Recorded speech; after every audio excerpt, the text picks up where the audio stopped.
Hi, I'm Ned, and I've started streaming. This is a recording from my live stream over on twitch.tv/NedMakesGames. I'm live most Mondays, Wednesdays, and Fridays at 10 a.m. US Eastern Time. I'd love to see you there. Okay, hey everybody.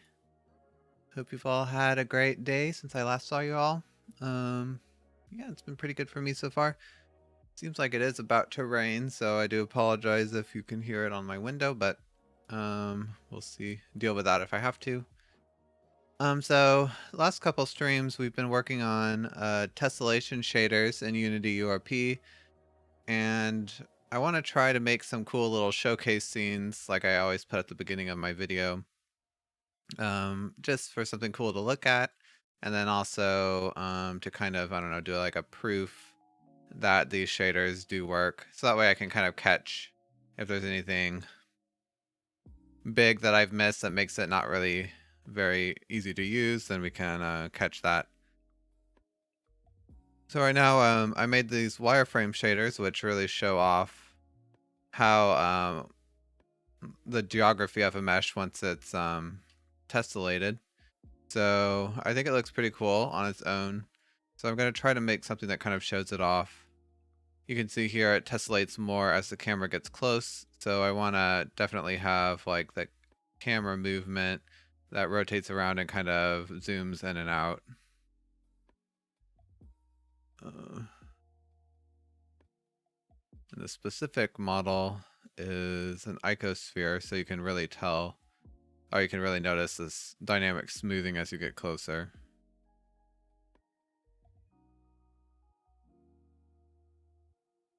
Okay, so anyway, one thing I want to do is I definitely want to fix the skybox so that well, it goes better with the theme.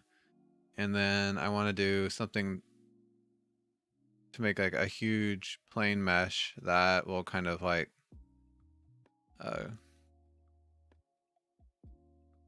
guess cover the entire ground. So let's start with that. Oops. Accidentally opened Inkscape. That's okay.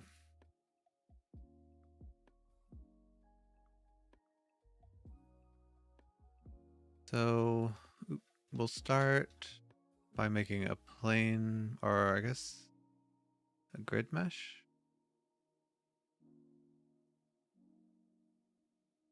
Okay, yeah, so this might be what I want. I'm gonna make mini subdivisions.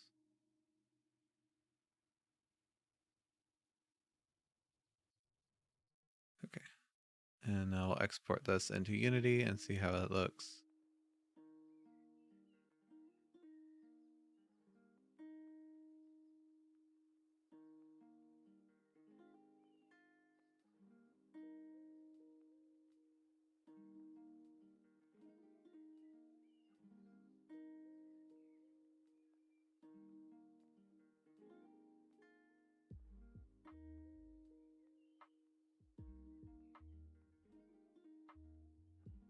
Oh, right. Well, that's okay. Just because, you know, the way that Blender's coordinate system works, it's different than Unity, so you've got to kind of deal with rotations. Let's do negative 90 degrees. And then give it a big... Okay, there we go. That kind of works, although... Let's see. Don't know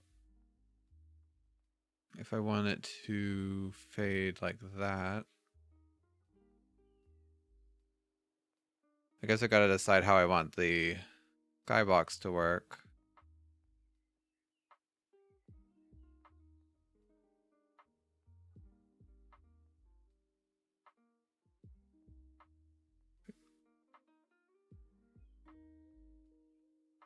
Let's maybe make the camera controller.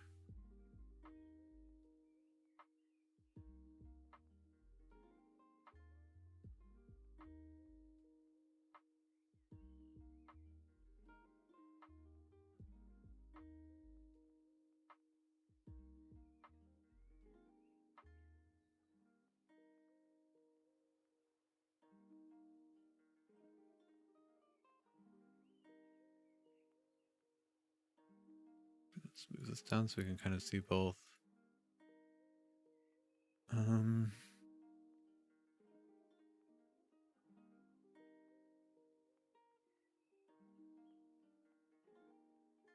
right, so let's make a C# script.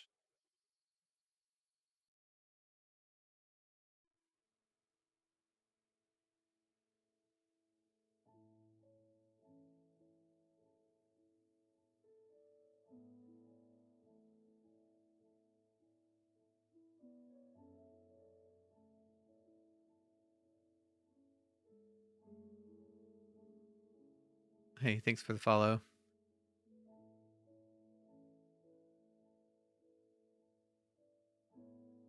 Okay, so we want to kind of have a rotate speed here.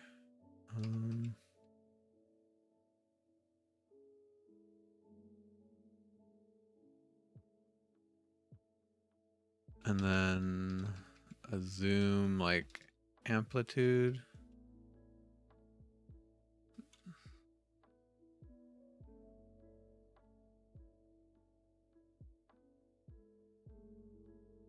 I guess I'll do zoom range. And then we'll have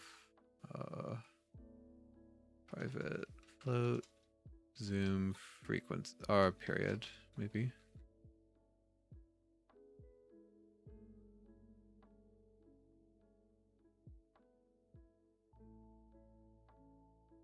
Okay. So the Y rotation will just be this rotation speed times the current time. And then the zoom will be something like math sine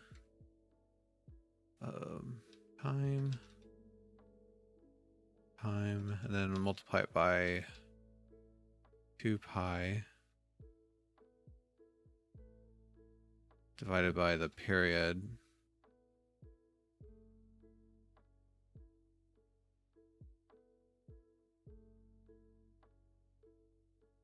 Oh yeah, this is supposed to be the sine function, not the like the positive or negative sign. And then okay, so this is from -1 to 1, so we want to get it to range between these two values in the zoom range. So we've got to do like an unlerp from -1 to 1, and then a lerp between the two values in the zoom range.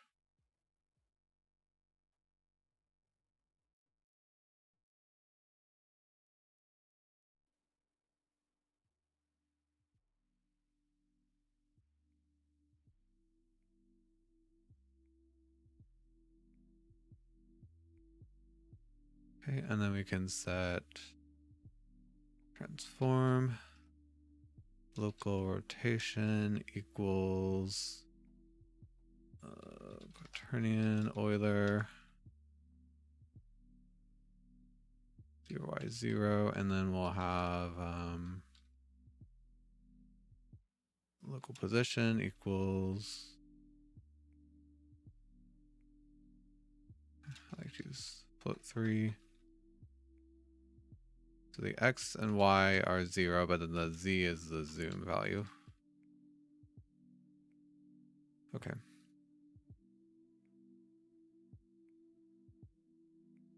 Oh wait, so actually, yeah, the rotation goes on the camera anchor, but then the zoom is actually on the camera object itself. So, realize field.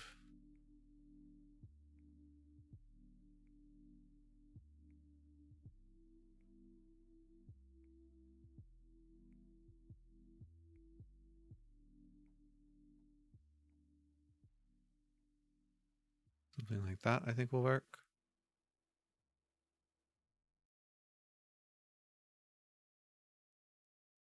Let's just set this to 1 for now, just to see how it does. And we'll have it go from -1 to -5.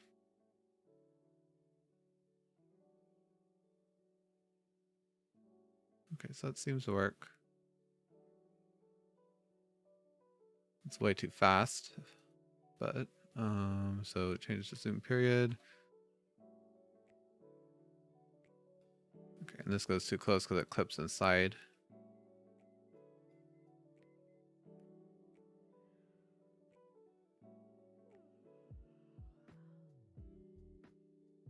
It's pretty cool, actually. I think that the sphere actually tessellates too much. So let's copy this component so we can exit and then paste it. Okay, so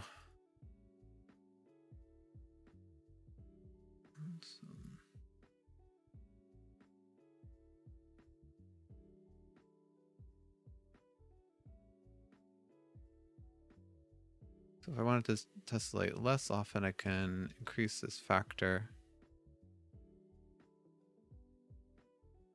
Yeah, so now it's kind of more obvious what's going on.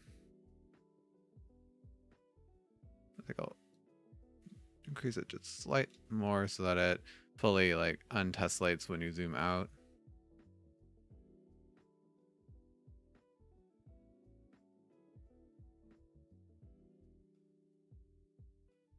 I think the factor on the ground is pretty good though. Kind of showing what's going on.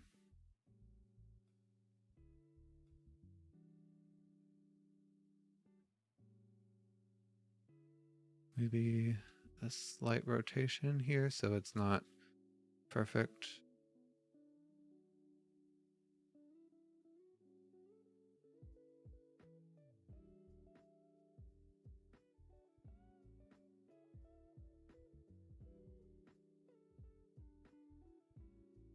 I think I also want to move the ground.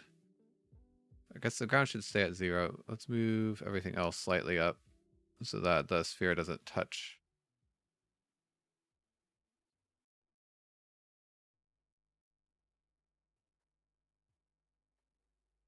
Okay, yeah, I think that looks better. So now my question is, do I want to do any shading?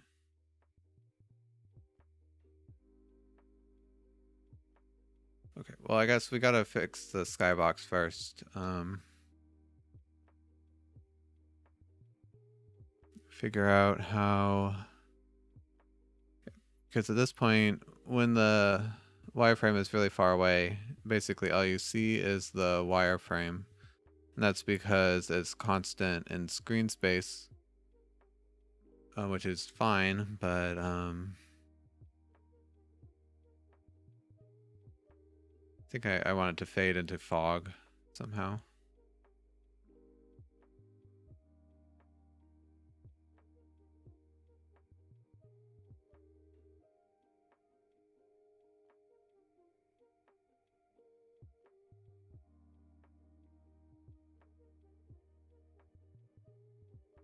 Let's clean this up. Okay.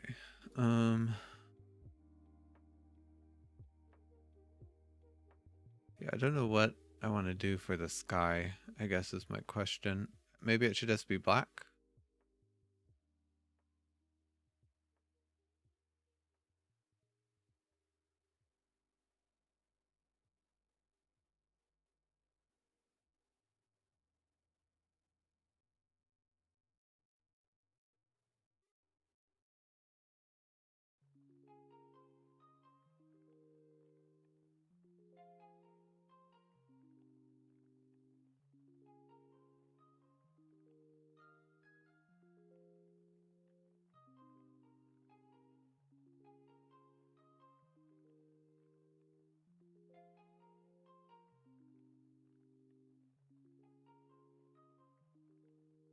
Okay. I mean, that looks pretty good.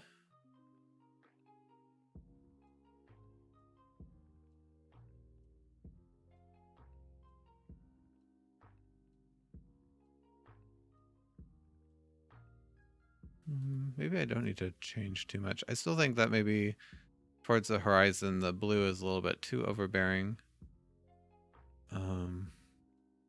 So yeah, maybe I'll add a little bit of fog.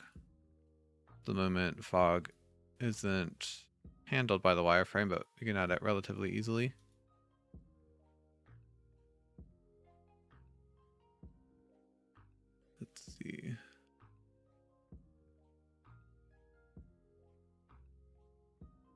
What was I going to do? Oh yeah, I wanted to add some post-processing.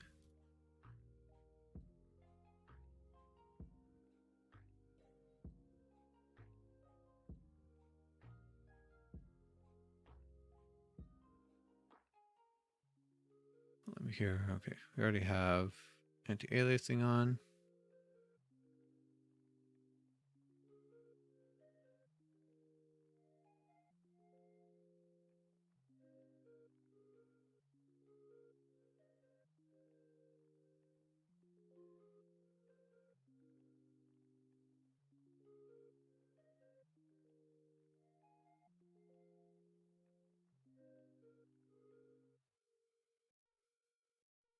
Okay, so let's just add a little bloom. Which will make it glow a little bit.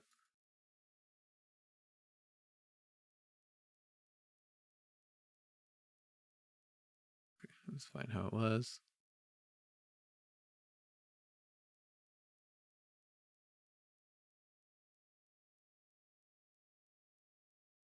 Let's switch that around.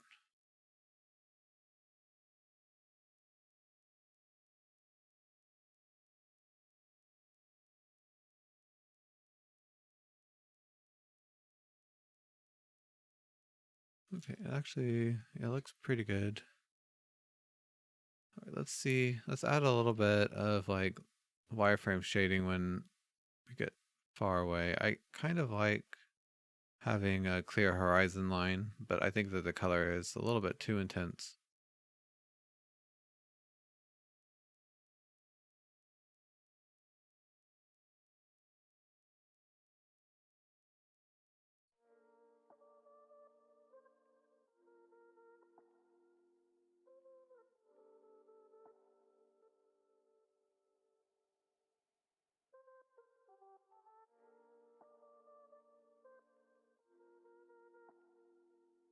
Okay, and then we'll have to have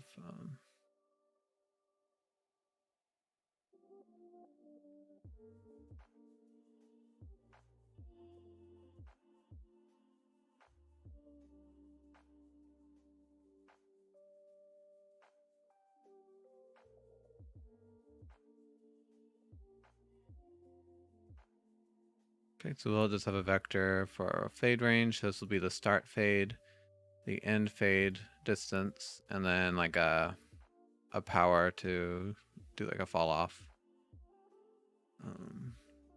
So we'll include these new properties.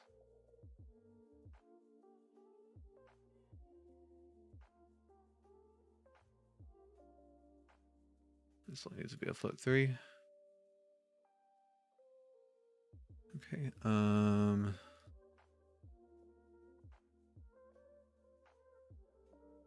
So I need to get the distance from the camera. So I think right now I don't even have the world space position. So yeah, I'm gonna need to add that. It's not that difficult.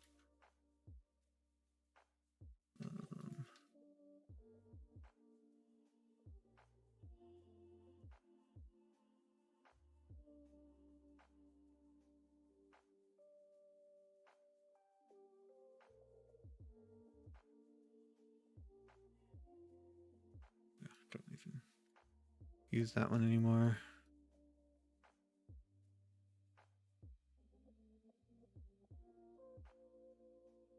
And then pass this through as well. Okay, so now that I have that, I can get the distance from the camera.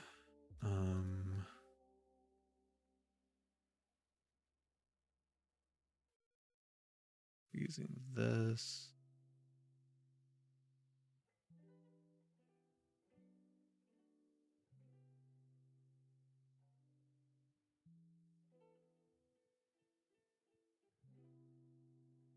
Oh, but I don't really want the distance from the camera. I actually want the distance from the center of the world because, yeah, that's fine for this shader. So that just equals the length of this vector.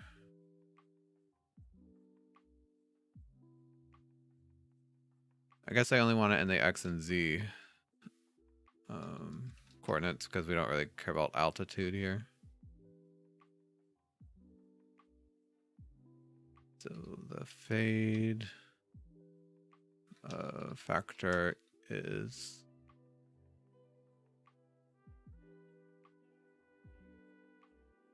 minus the start, which we're keeping in the X coordinate.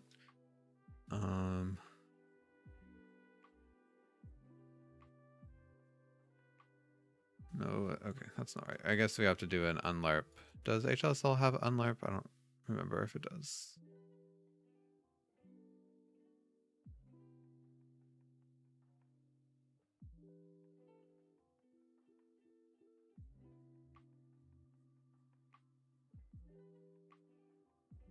I don't think it does. Yeah. Okay, well that's fine. We can make our own unlarp. It's basically just this.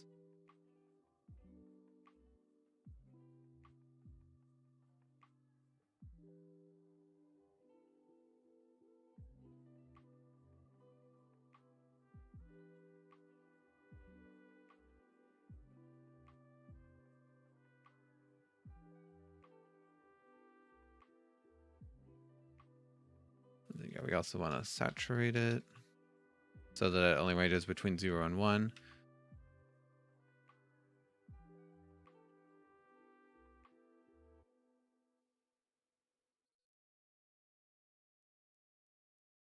Okay, and then I want to rise this to the power of the third component of the fade range, just so that we can have a bit more control over the fall off. And so float for wireframe color equals lerp between,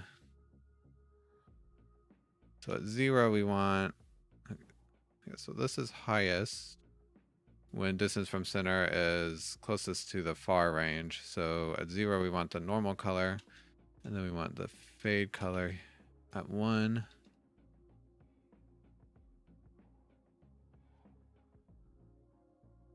Okay, and then we'll do the same here, except we'll use that. And then also we'll multiply this by the alpha component, so that way if the alpha is 0, it will just go towards the background color.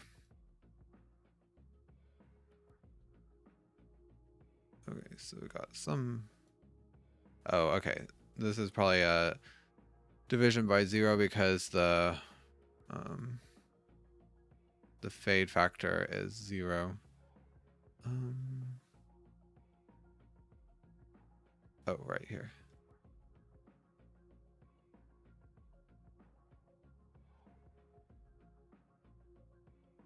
Okay.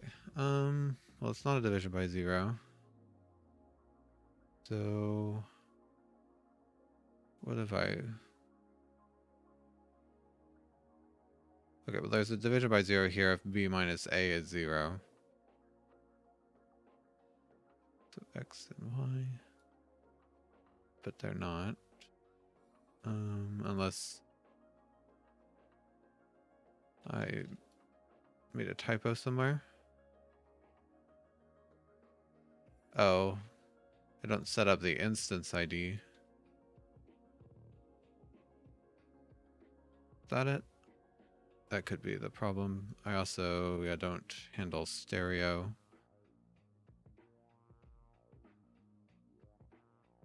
Not that particularly matters in this case, but... Okay, no, that wasn't the problem. What's this error? Oh, there's an error. Undeclared identifier position world space. Oh.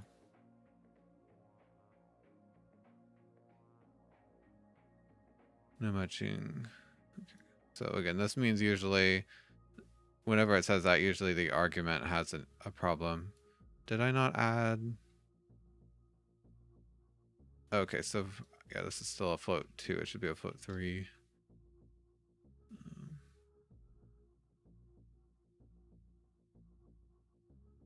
Duplicated input semantic. Oh, yeah, so 1, 2. All right, there we go.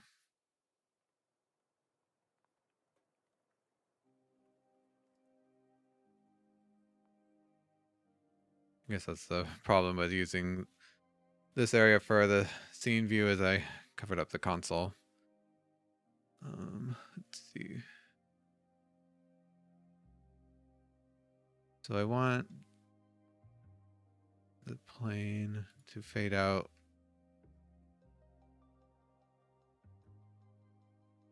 Let's start at 40.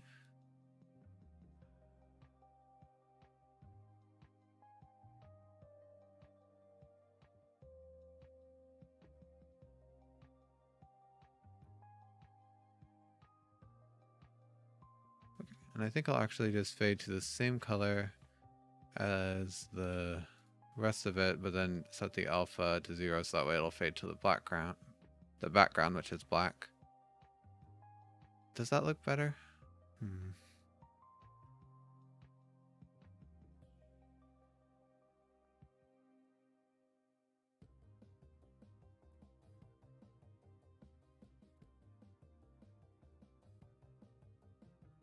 I think so. It's definitely softer, although I did kind of like having the hard edge at the horizon, but I don't know.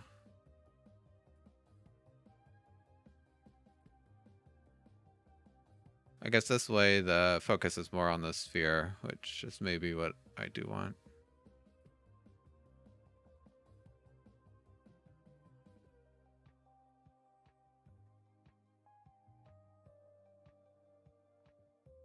Okay, so now the question is, do I want to add any shading to this?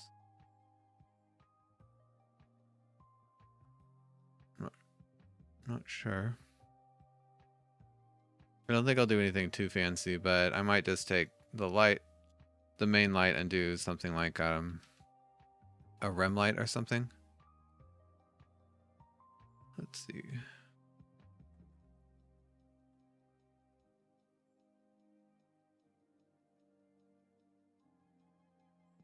Then we can pass in shadows.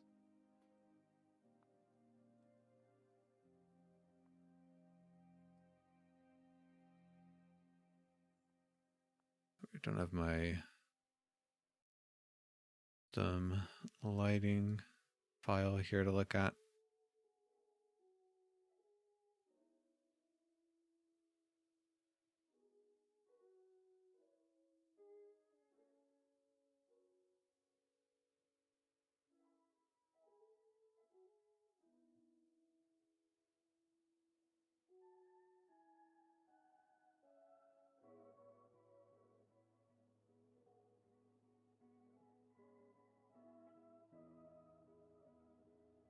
Okay, so shadow chord, world space, and then the shadow mask. I don't think I'll worry about shadow mask for now, but I do want to get the shadow coordinate, so to calculate that,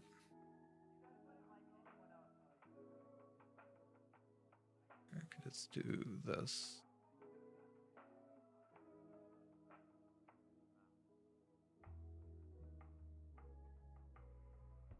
I could just pass 1, which disables shadow mask basically. Okay. Oh, right. So this will just be input.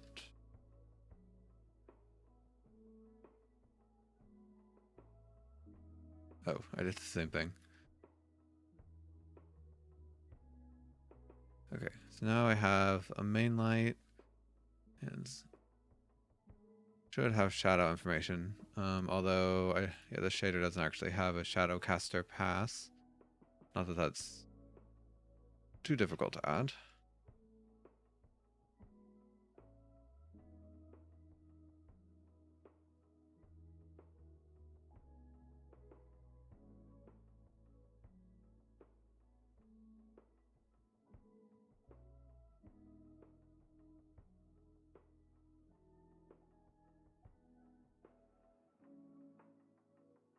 Okay, so Shadowcaster doesn't need all this stuff with lighting. Technically, we don't really need all of this either because I'm not going to deal with some of it, but it's fine. This isn't going to really be a production shader, so this is the shadow caster pass. All right, so in the shadow caster, we know we have to handle this part where we transform the clip space a little differently. Let me grab the shadow caster stuff here.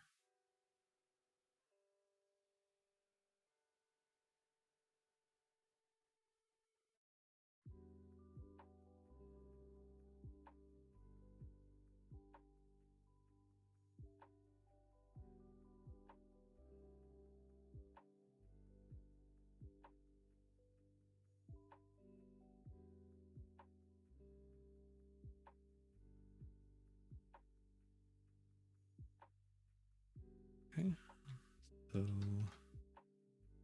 that's taken care of, and then here we can just say if shadow caster pass will return 0, else do all this stuff. And again, yeah, if I was gonna, there's more optimizations to do here because the shadow caster doesn't need, well, it doesn't even really need a geometry pass, but this will be okay for now. Valid conditional expression. Oh yeah, this should be if defined. Oh, I forgot the semicolon.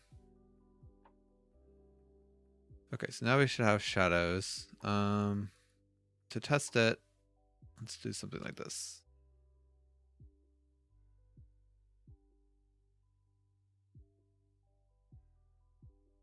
So now if there's a shadow, it should turn black.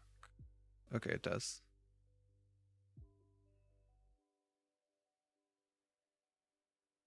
It's kind of cool.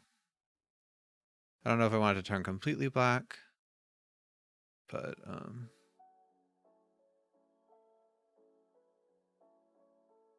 do like it being slightly lit.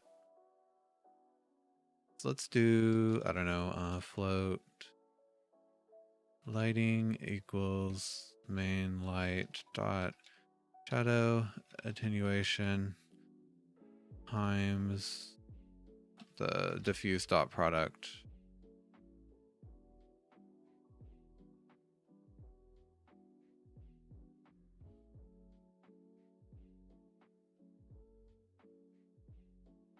And then we can have like a lighting, minimum lighting or something.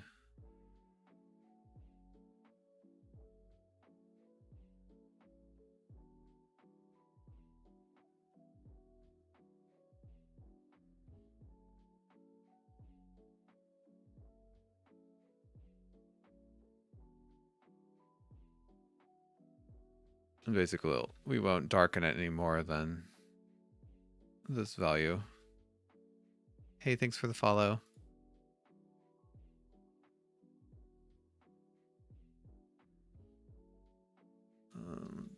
This up here in our C buffer. And then we'll do something like lighting equals math maximum. And then we can just add this in here. Okay.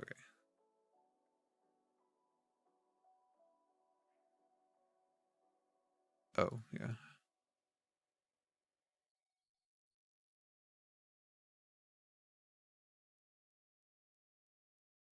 Oh, I was using the C#. Okay, so now on the materials for the sphere and the plane, we can move this so we can tweak the strength of the lighting.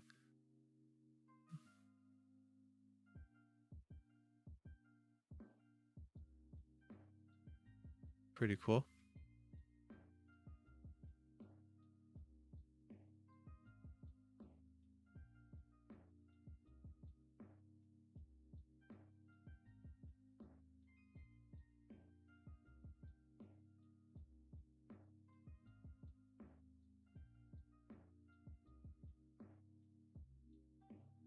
I do like it. I'm trying to figure out if I want to add. I could add specular. I don't know if that would look super cool, but maybe. And then on the shadows side, it's a little boring, so maybe I should add a rim light effect as well.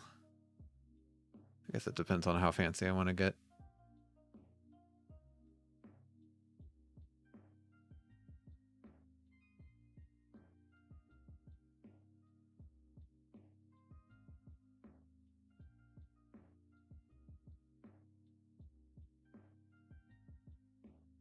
Okay, so first off, I want to grab this smoothness factor.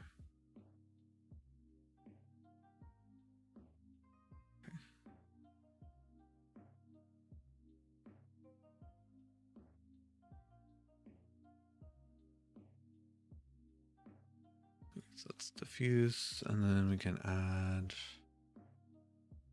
smoothness dot product. So this would be the input normal world space times the half vector. So that's I don't remember. So main light direction plus the view direction, I think.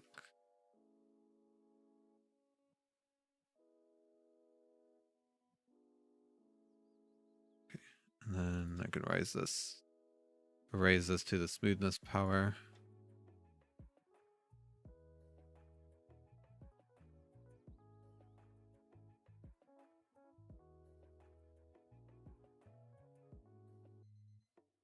Right. Let's see here. Okay, so specular, yeah, it's the normal, and then yeah, the light direction plus the view direction. So I don't have the view direction yet, but we can get that pretty easily.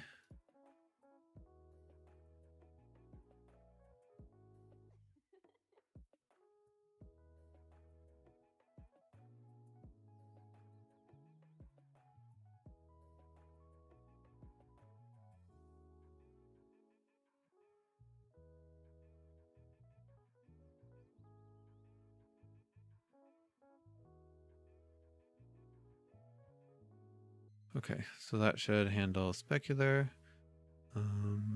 Apparently I'm missing a curly brace somewhere.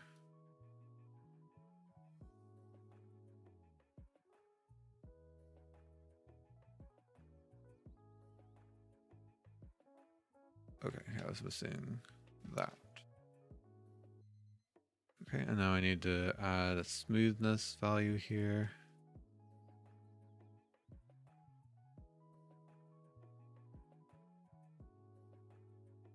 I don't think I added it to the property buffers.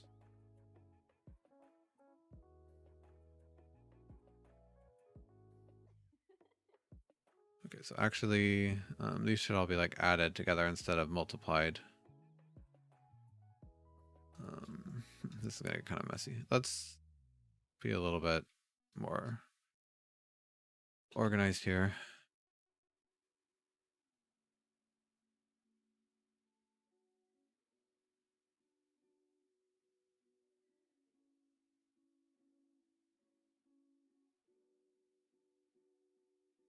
And then the rim lighting is 1 minus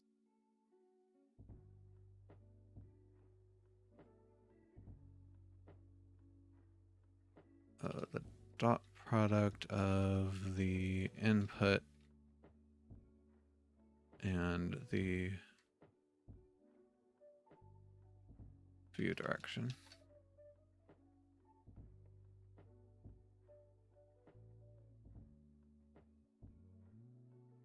I could put the POW here or here. I guess we'll wait and see how it looks.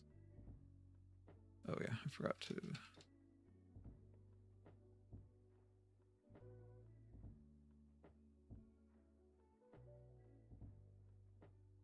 Okay, so the lighting then is the shadow attenuation times the diffuse plus specular plus the rim light.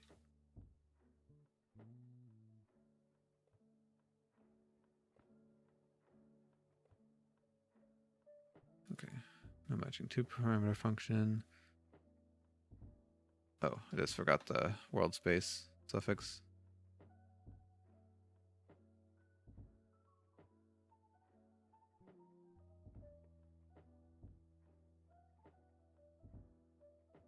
I don't really see the rim light or the specular highlight at all.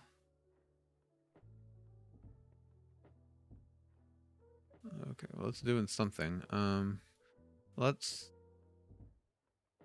gonna just turn off everything except for specular right now to make sure that looks correct.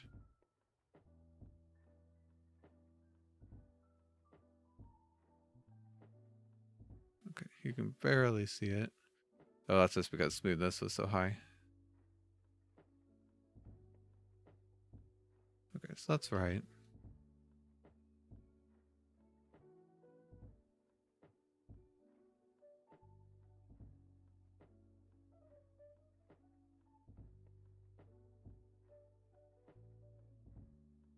Okay, the rim lighting though is not right.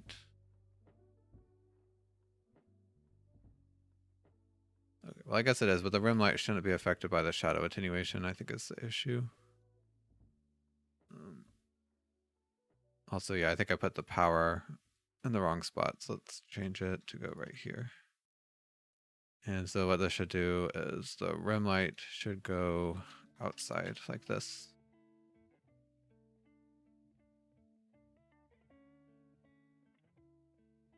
Okay, yeah, that's more what I wanted.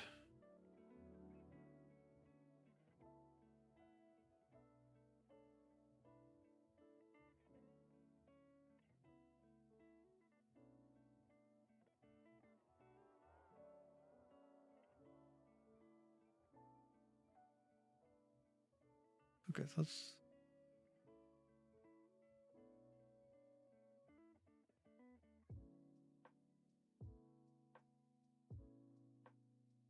I don't really notice the specular light, but I think that does look pretty cool.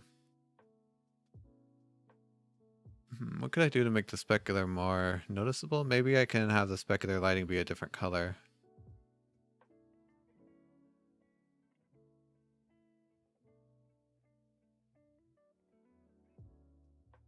Oh yeah, one thing I also wanted to do, when you're working in the editor, when you press play, it tends to like run at like 300 frames a second or something. So it always makes my computer's fan start roaring. So just for the sound, I usually limit the frames to 60.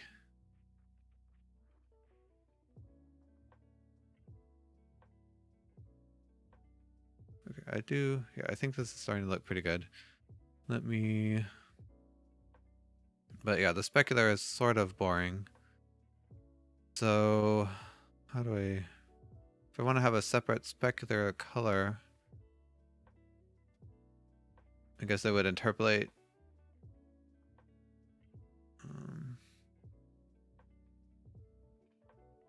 I guess we could interpolate to that based on the yeah, the specular lighting instead of using the diffuse color.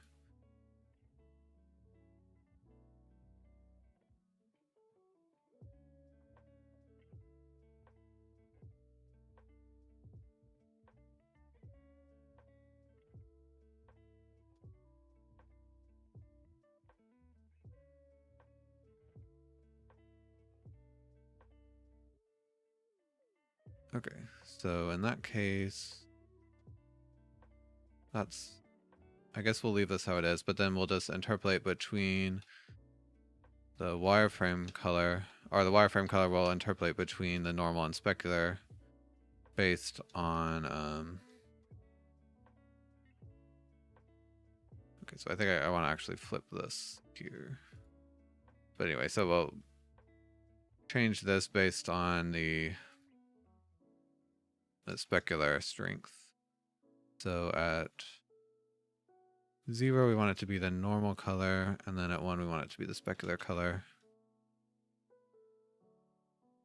Okay, and then here, we'll use this instead of... Yeah, so I just kind of rearranged the order there. And the lighting will still be multiplied at the end.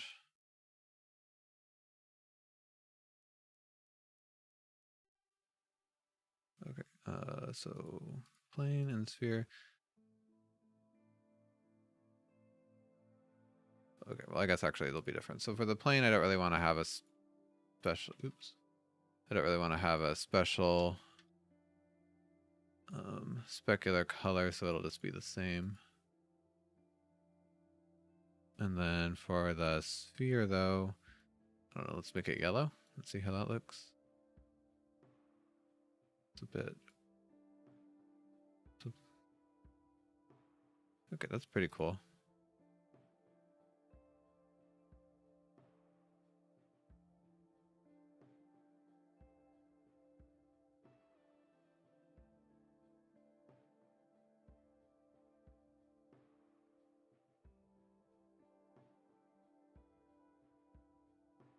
Yeah, I like that. Okay, that adds a bit of interest to it.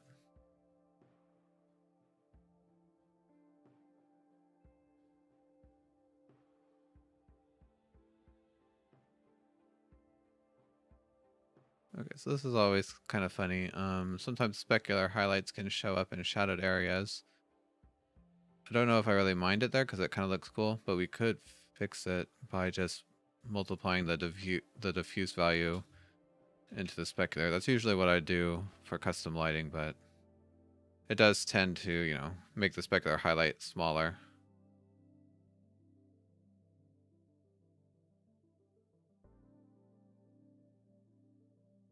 That's probably better.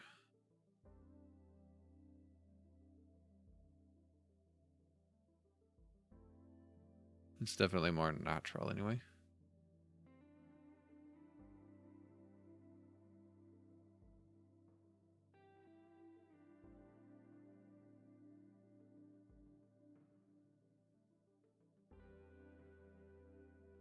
I'm trying to see, are the shadows soft there? Yeah, I guess they are.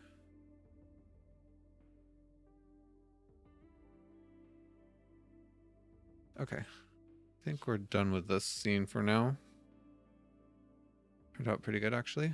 And do I want to do anything else to post-processing? Do we want more bloom?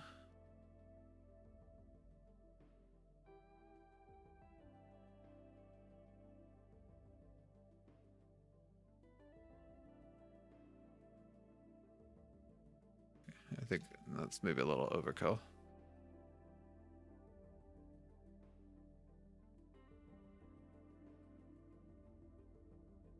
But I definitely do think the bloom looks cool. We can turn on high quality. Okay, it's actually not... Oh, okay. I was going to say when I exited it, I didn't know if it would save. But it did.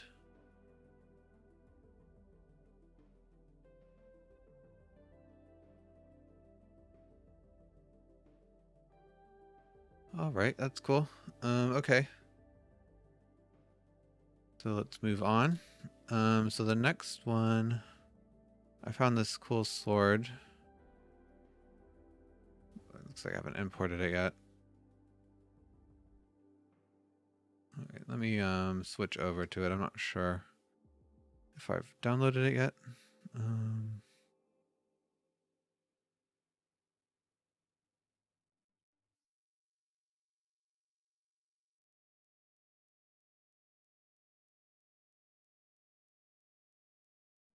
One moment, please. Okay, hopefully this will actually open in Blender.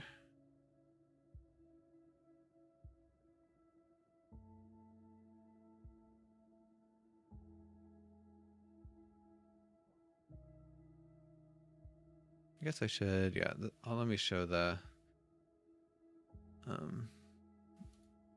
field I'm using. So it's just there's a free model that you can go download.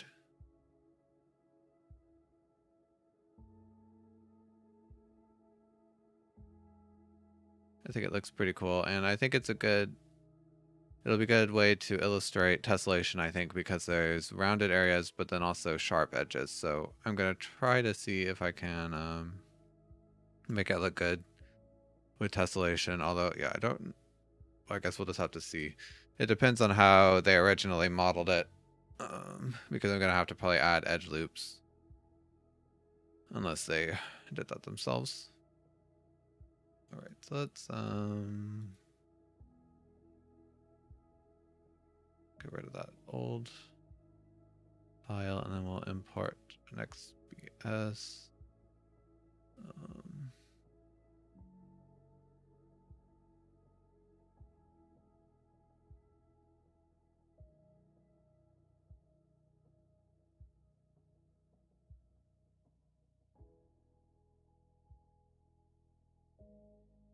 Okay.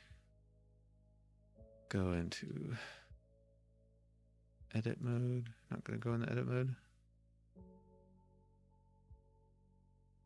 Okay, good. So it doesn't have a ton of geography. So that means it shouldn't be too hard for me to edit as I need. It looks like it already has some extra edge loops around, I think. I don't know if those are more edge loops or if it's more, if it's UV seams. Yeah, I'll have to look. I'll probably end up deleting this little ribbon around the edge. Although it is cool, it's gonna not look good at all with tessellation. I guess it's a chain.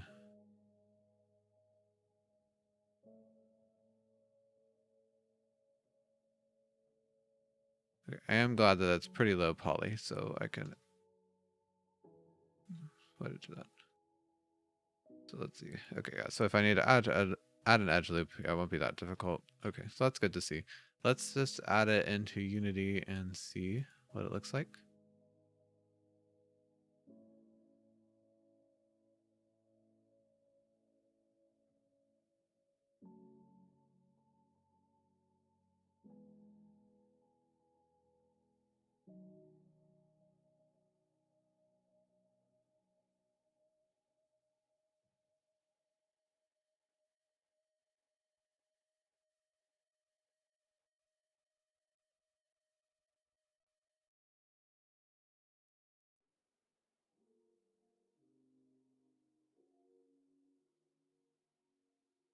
All right.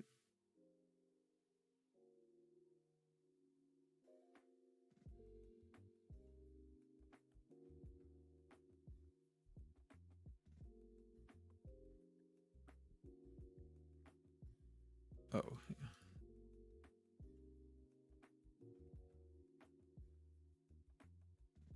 Let's just move this up here for now.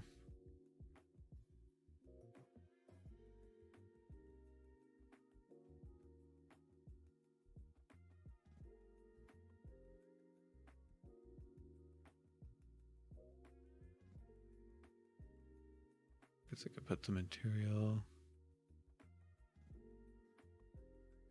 there, and so we'll use the tessellated lit shader.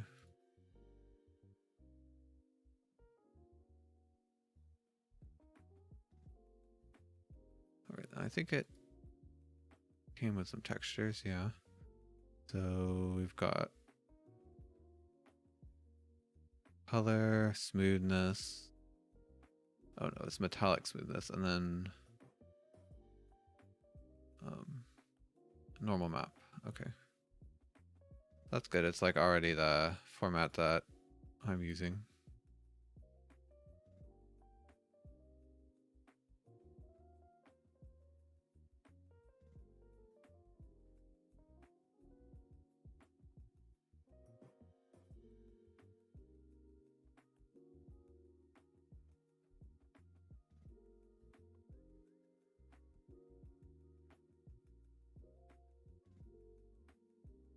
Set up the textures, and then we can place them. Huh. What's going on there?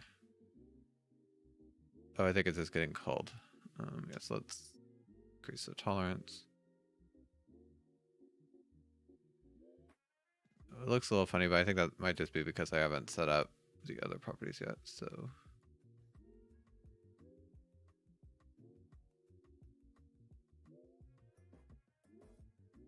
Okay, yeah, that makes a big difference.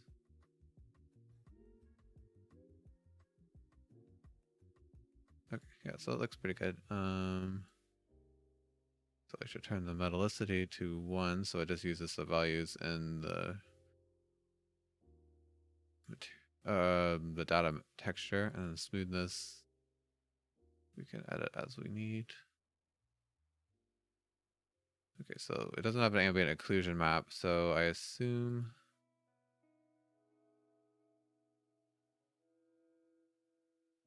so if I just set the min ambient occlusion to 1, then it'll just be as if the entire thing was white, which is probably fine.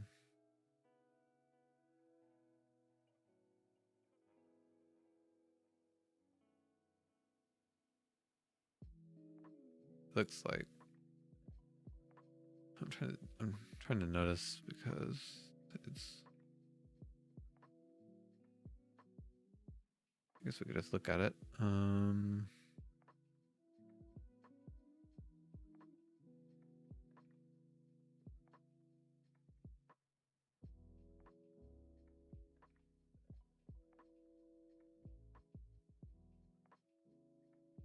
Okay, so we can open it in GIMP.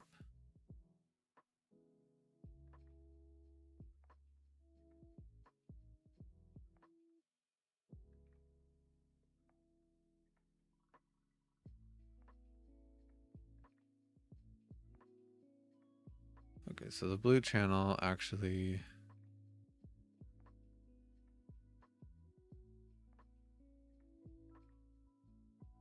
It seems as if they've actually set smoothness and metallicity to the same,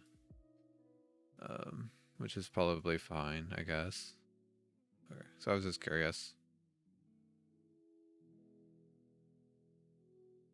Anyway, we could just set this all the way to 1.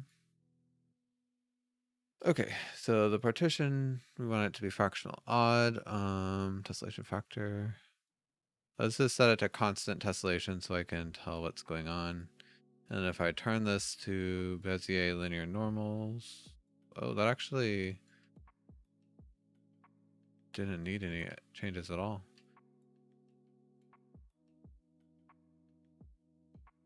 Okay, I guess let's see. Is it actually...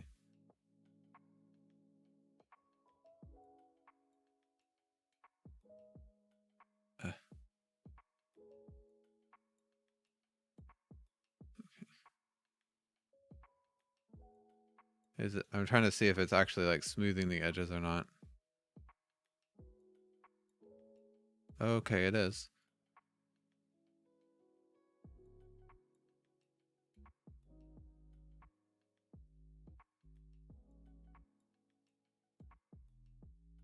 Yeah, so this was modeled very well. And all the edges, I guess, were already set up for tessellation because they put edge loops around edges that should be crisp. I think, anyway. I feel like it's annoying. In the scene view, I'm trying to see it. I'm pressing all these buttons. Okay, Alt looked like it did it. I was trying to zoom in by smaller increments, but I always forget what it's different in every program I use, so I always forget what it is. Okay, so is it, so if I turn off, okay, so it definitely is doing some smoothing. Okay.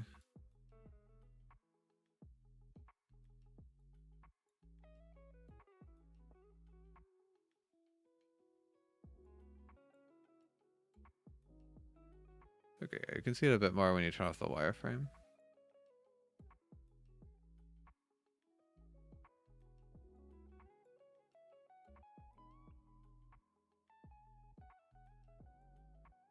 I'm just trying to see if there's any areas that don't smooth very well. This area stays pretty, okay, there's a hole. You can barely see it, but there's a hole on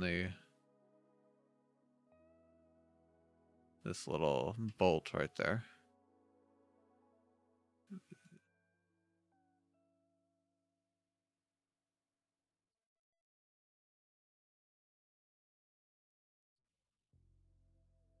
Yeah, even the chain thing seems to tessellate pretty well, which I'm surprised about.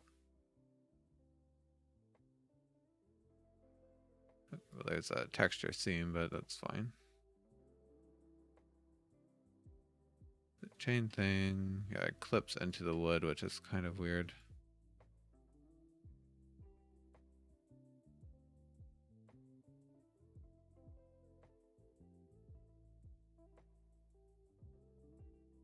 But I don't, it seems to even do it when there's no smoothing, so.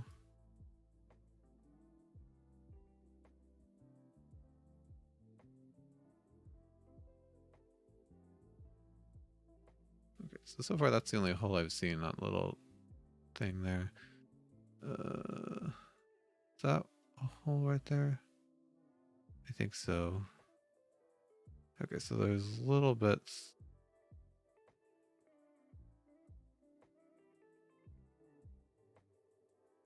Pretty minor though. Okay, there's one.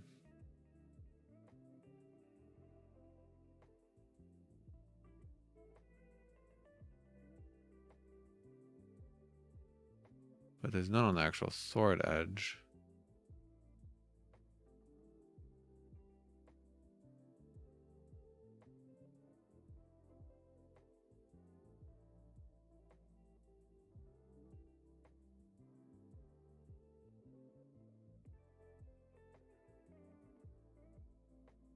Trying to see.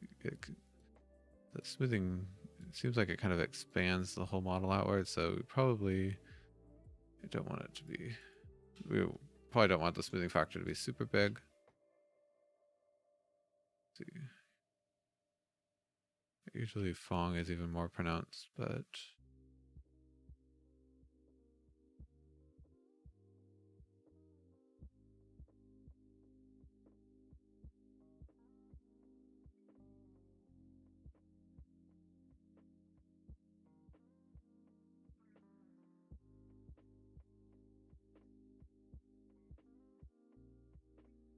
the quadratic normals are supposed to be a little bit higher quality.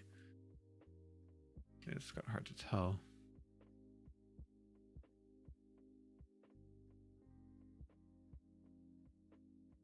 All right, so let's turn on.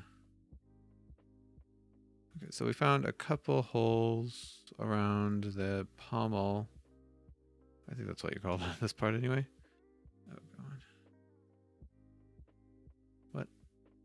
Okay, I thought I could scroll in by pressing Alt.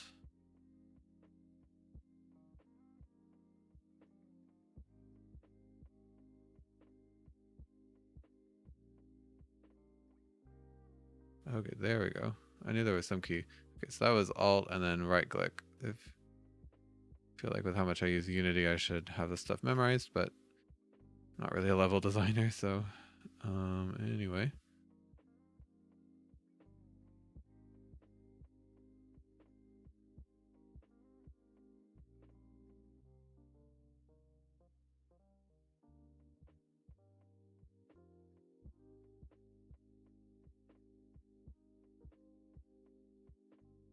Okay, I don't even know.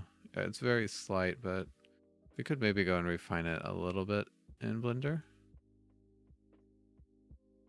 I haven't really looked at the tip. Seems like it stays really sharp, even with tessellation, which is nice.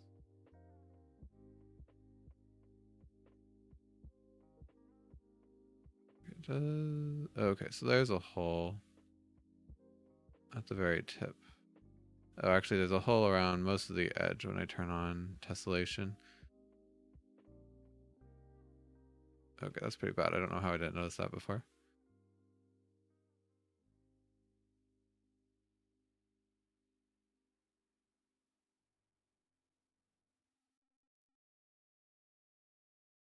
Okay, so I think to do that, I would just add another loop.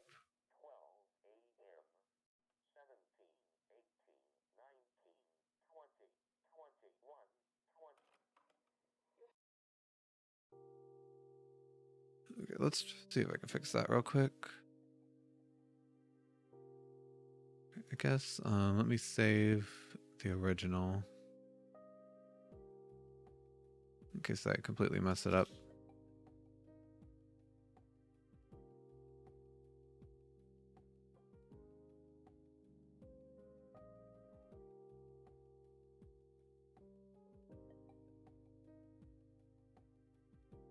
Okay, and of course pressing Alt and right clicking does something completely different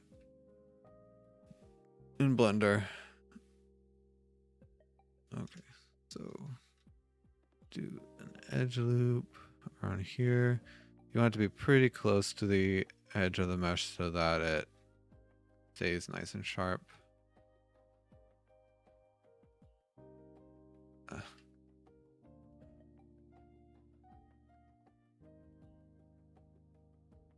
now I'm not sure what side I put the edge loop on. Okay, this side, so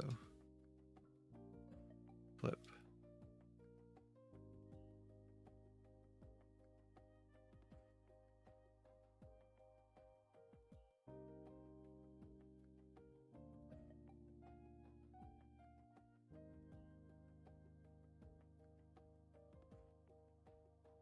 Okay, that seems to be pretty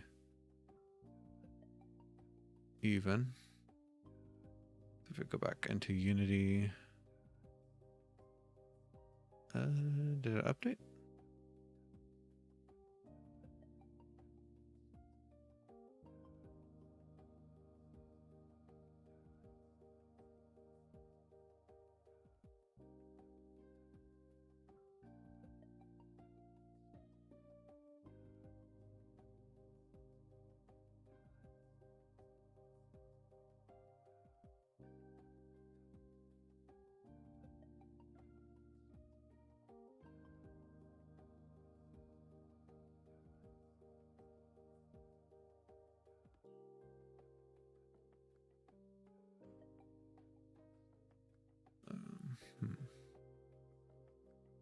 What's that? Okay, I guess the point is just getting stretched out because of the interpolation. I don't know. Is it really necessary to calculate them, the normals?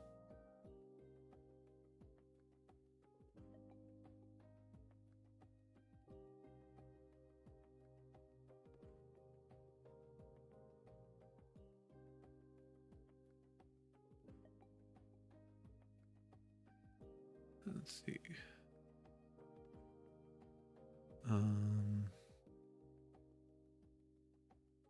Okay. I was gonna see, does the position depend on the normal vectors? And it does.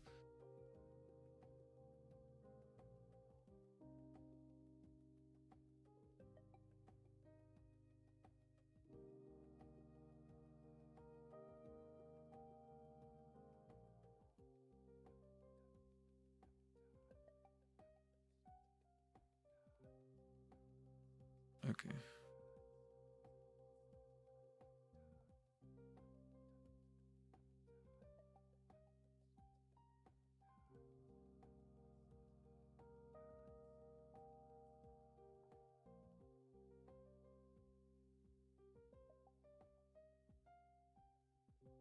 So the way that Blender is doing the normals doesn't really work well with this, seems like. Okay, let's turn off tessellation. I just want to make sure that it's actually updating or adding another edge loop there.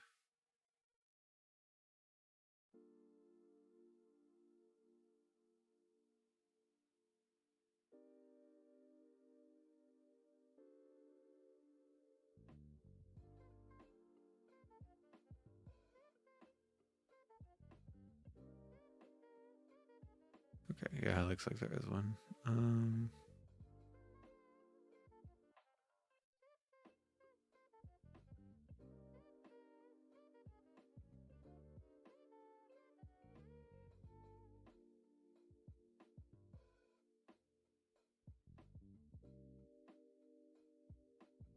Okay, well, that's a little strange, not what I was expecting.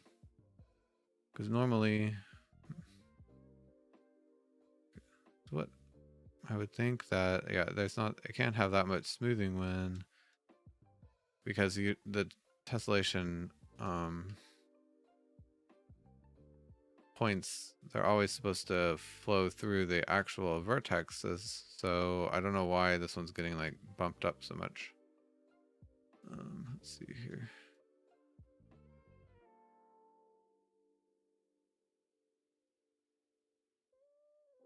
So there, how do you focus on? I think it's F in Unity. So let's see, Blender focus on selection. Hold the Alt button and click with the middle mouse button. Okay, that's nice to know.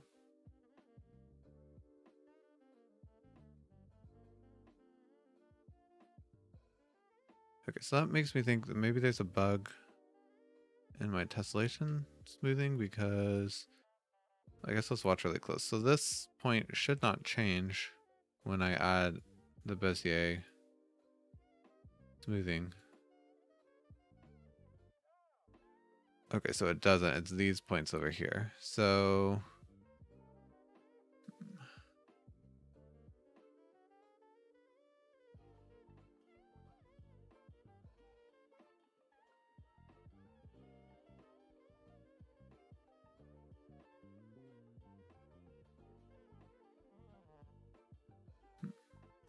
all right. So I guess we could add more loops,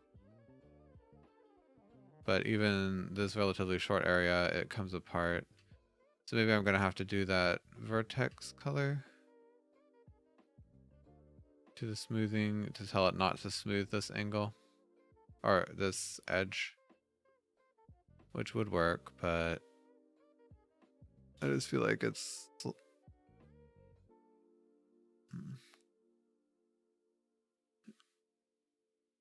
not entirely needed, but I guess maybe it is.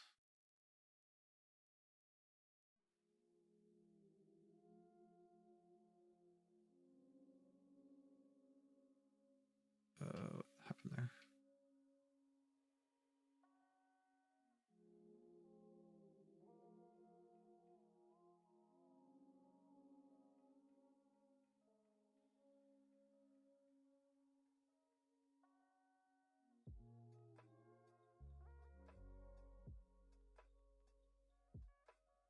The thing is, I don't really want to tell it not to smooth because I'd like it to smooth this edge, like these edges, so that they are more curved. Although I have to get this one to stay pointed, but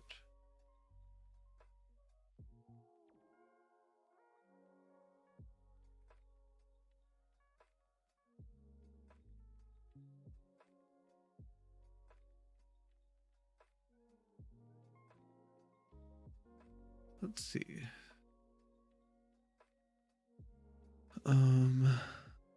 Preserve sharp edges and Phong tessellation.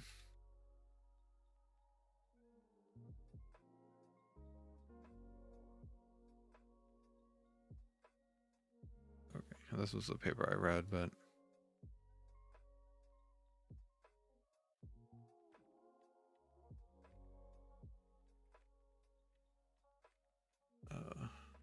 okay, why did it add a bookmark?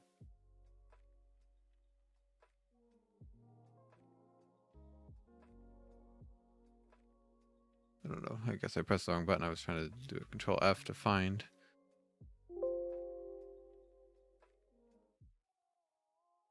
Okay. Singularities such as sharp edges could be controlled using scalar tags.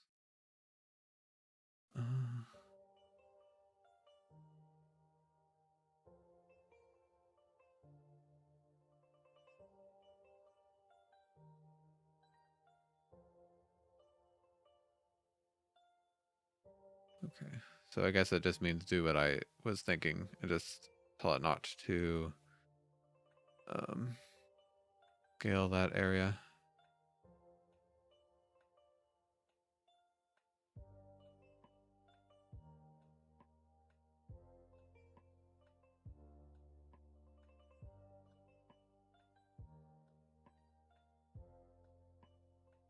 Oh.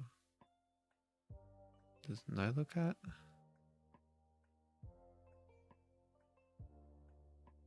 Yeah, Nilocat is another really good shader writer. You should check him out on Twitter. Okay, but he's done Phong tessellation.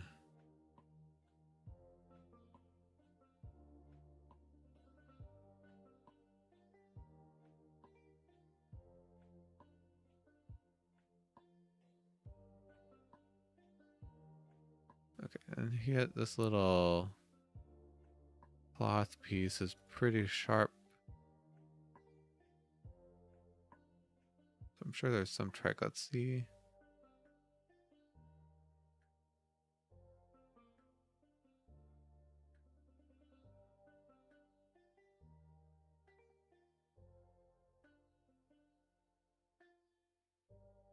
Oh, yeah, so it's not completely public. All right. Maybe I'll have to look more into this off stream. I don't really like to do a ton of this kind of research on stream because it's sort of boring. Which is fine. There's more other things we can do. Okay, so I want, yeah, so I want to try to figure out the best way to handle this.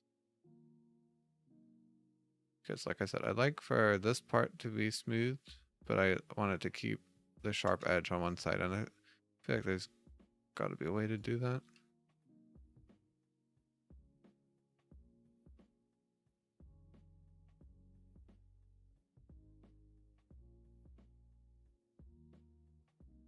And yeah, this is the kind of stuff I make these showcases for, because I want to make sure that this shader is actually, you know, useful. And yeah, this is a pretty important case, so yeah, we'll do that later. Okay, so I think so I had a couple other ideas for showcases, but I haven't really found really how I want them to look yet. I want to do like a terrain type thing. Well, I guess we could kind of just use the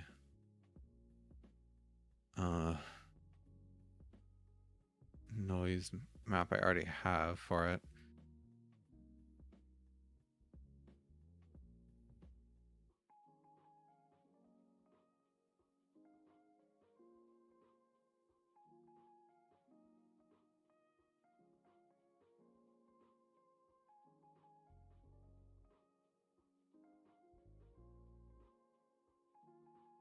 Okay, so for this, I want to have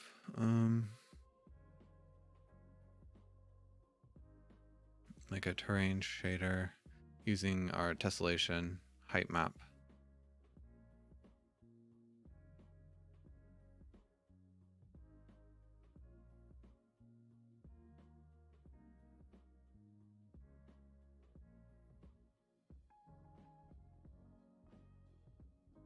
Okay, so actually, our noise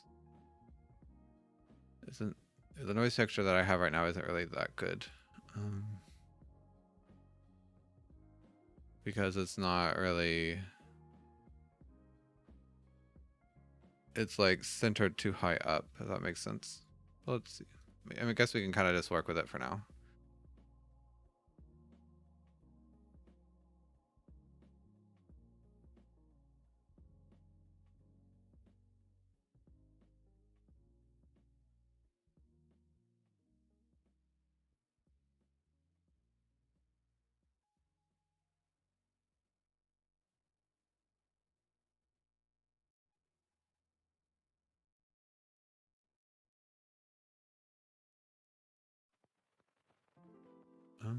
Why is it not sampling? Oh, because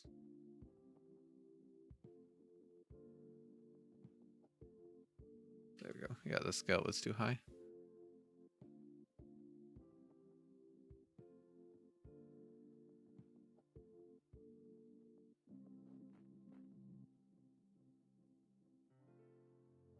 Oh gosh, what's going on there?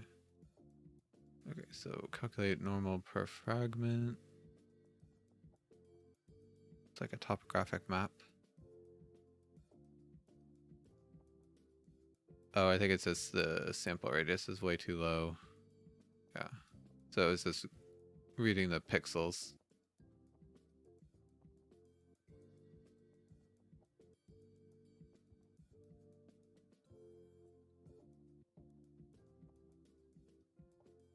There's still, is that caused by the shadow?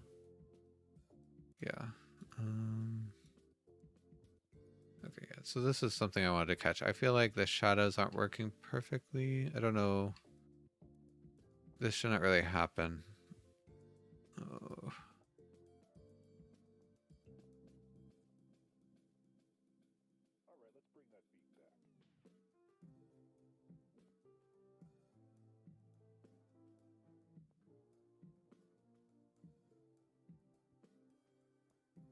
Maybe.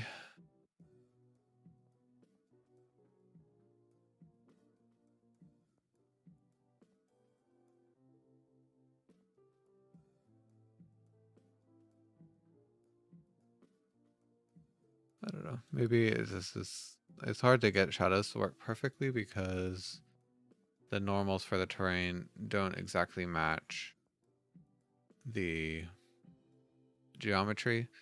But now that I think about it, actually, this isn't really an issue because I think the reason they're showing up is because these triangles are so big.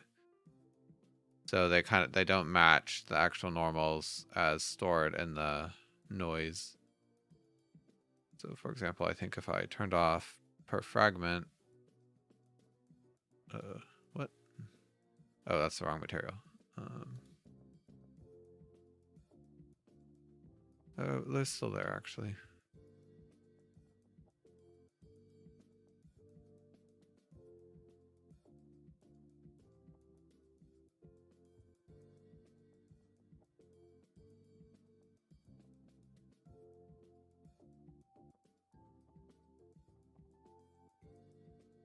Okay, so here, yeah, it looks really funny because the vertex density really doesn't match the actual noise texture. So the position of the vertices miss a lot of detail. So that's because I don't even have tessellation on at the moment. So yeah, it should be fractional odd. Then we'll do world with depth.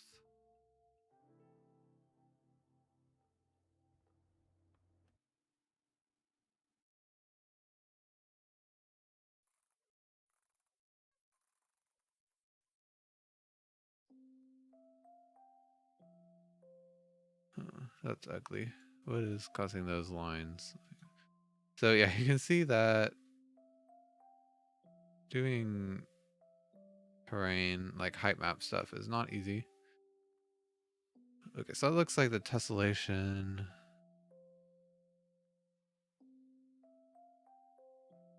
Let's see. Okay, so there's like these weird divots in it. Is that because the noise map doesn't match the resolution again? Maybe you should... let's see here. Let's turn this off and see if I can find... okay, no, they're even worse here. Yeah, I think it has to do with... okay, so it gets... like the scale of the noise is really high.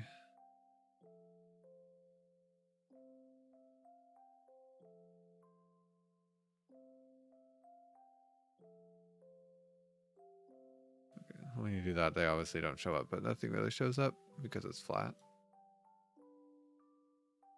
They even show up here, so maybe it's... oh, is it because... oh no, I was gonna say, is it... I have like some kind of smoothing on, but no, I turned that off.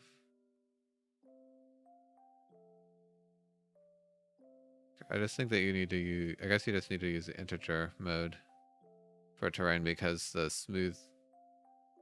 fractional modes just don't look right.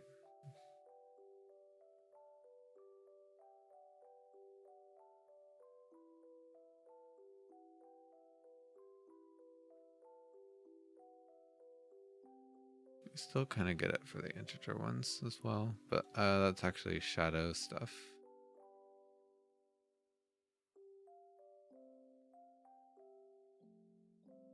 Huh.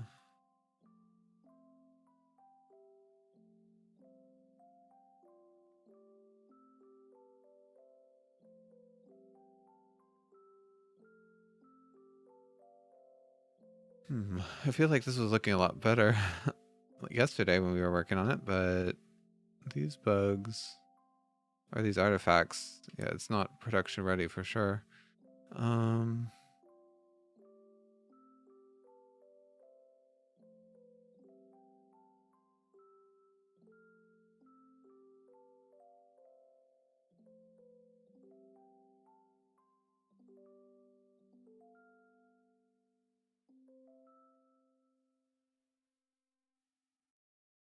think most of the issue has to do with shadows. So yeah, if I turn off shadows, you can still notice a little bit of shimmer. I don't know if that's not going to be completely avoidable, because I think it's just from the tessellation getting more detailed. Let's see.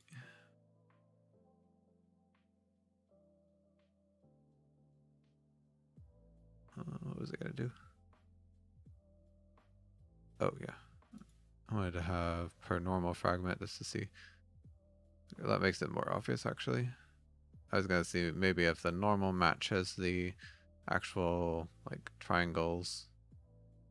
I kind of like this style. It's kind of cool in a way, but yeah, we want to be able to have smooth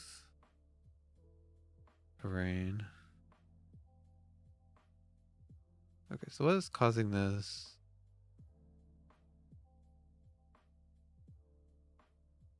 Because the normal is calculated per fragment, so I'm trying to figure out what's causing the different, like, lighting. I guess it's just the geometry changing shape because it makes the triangles rearrange. Because I have no shadows are on right now, so yeah, it looks really bad with shadows, but that's because, like, here there's a small peak because the terrain, well, I guess it's a small peak there because of the tessellation, so it shadows this face, which is probably not what you want.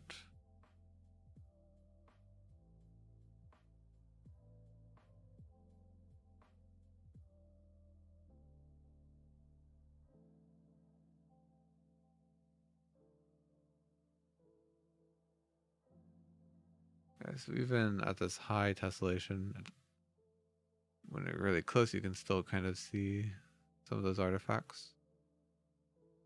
Okay, so let's see. Yeah, cat-like coding. They did have a bit about shadow maps.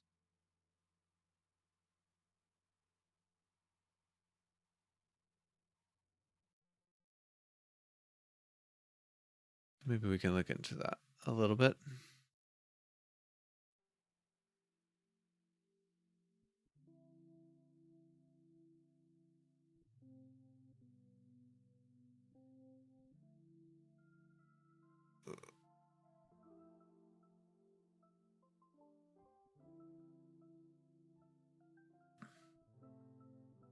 Okay, so basically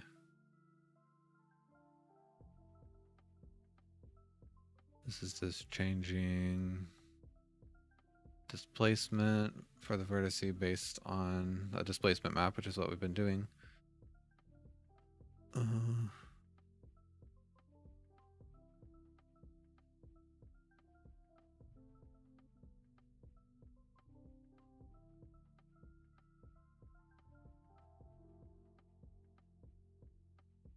Image triangles are needed to support desired detail level. It depends.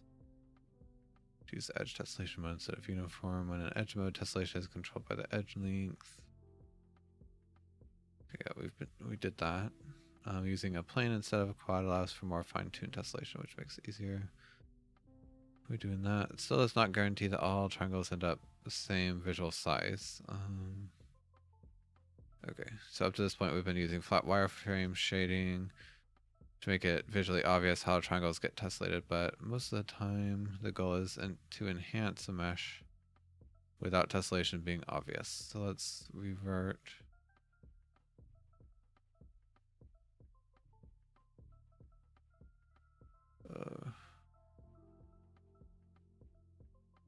Okay. Place surface, we have to use the correct normal vectors, matching normal map for our parallax map. Okay, so I guess this is how you get around that problem I had when I was trying to calculate normals from the normal map. You just need to use pre-calculated normal vectors. I guess I'd maybe make a...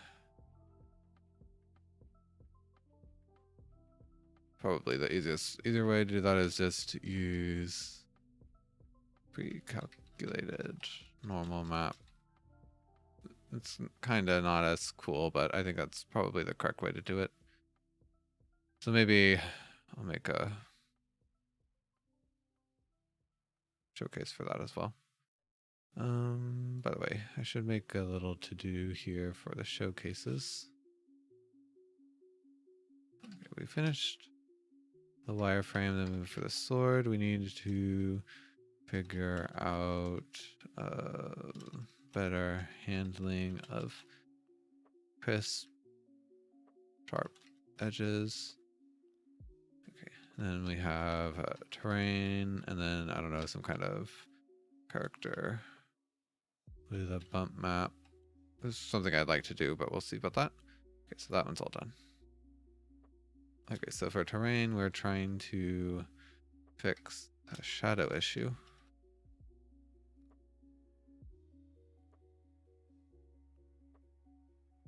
Okay, so shadows behave as if our plane were still flat. Okay, that's big. So we add tessellation to the shadows. At this point, Shadowcaster Pass doesn't compile without errors. That's because the shadow doesn't follow the exact approach. Sex versus field, blah, blah.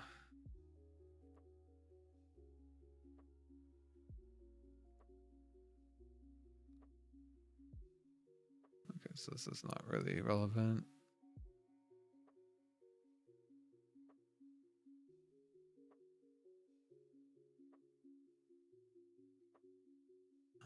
Okay, so that's fine. Shadows now get tessellated. The next step is to displace the vertices. First, copy the appropriate shadow to the top of my shadows. The only difference is that we must also define shadows need UV.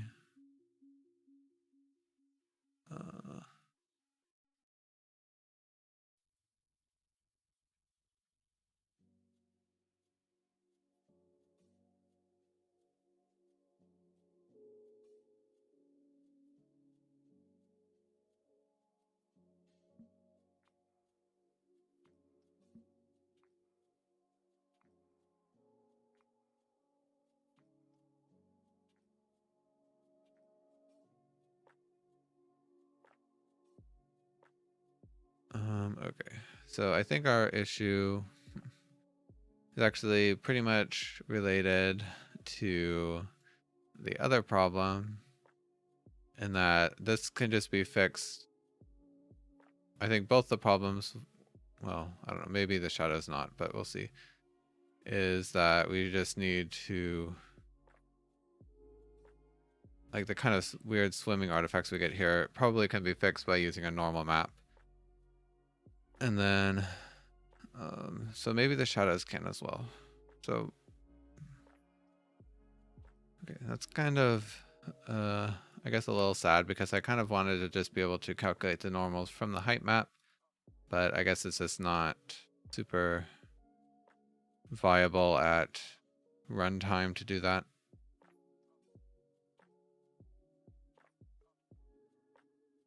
Is that, I mean, is that really true? Because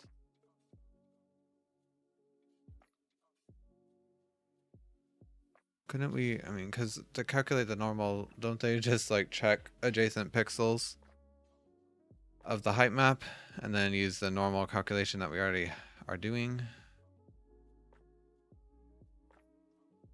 Like, couldn't I just set, okay, so the problem is we need to have this, to know the sample offset. Okay, but couldn't I, if I just change this offset to be equal to 1 texel on the texture, which we know, because we know, if we know the size of the texture, then we also can figure out, because we know how much like 1 unit in UV space is, because we control that with world space. So, okay, so I'm gonna try that real quick.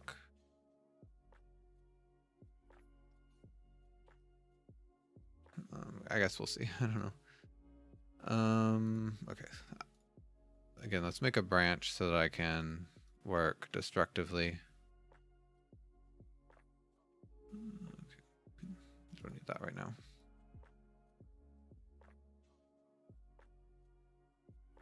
Okay, so we did a wireframe showcase and a little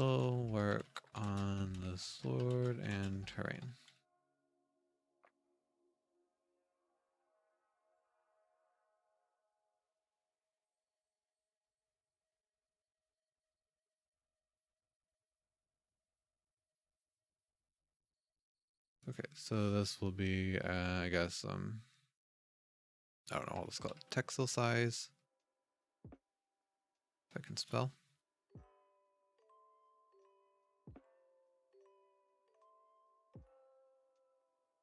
Okay, so what I want to do is basically, instead of using this normal sample radius, I want to use the texel size of this texture, kind of like we've done before. But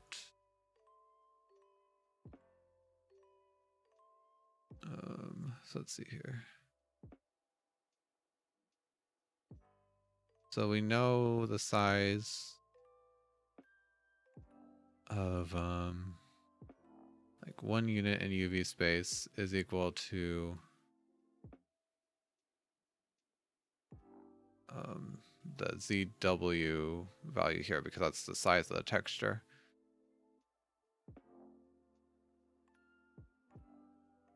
So that means so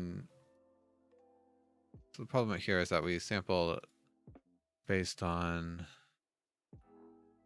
world space. So we're gonna have to reshuffle all these functions again.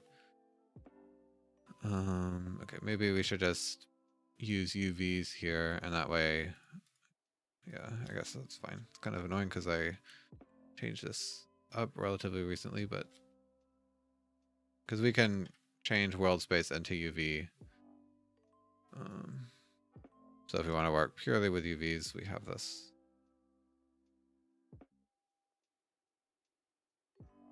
Okay, so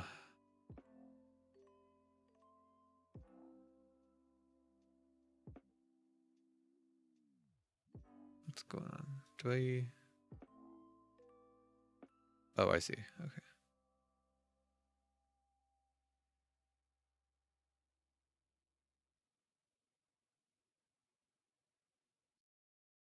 Okay, so basically this needs this.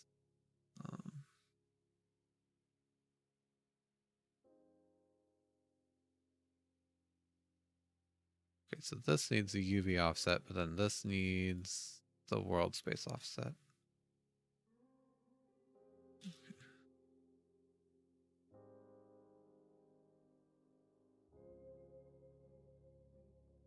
Okay, so sample offset and then world space offset. Oops.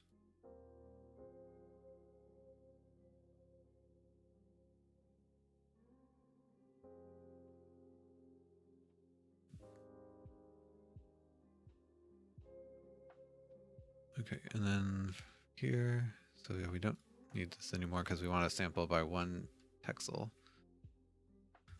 Okay, so float.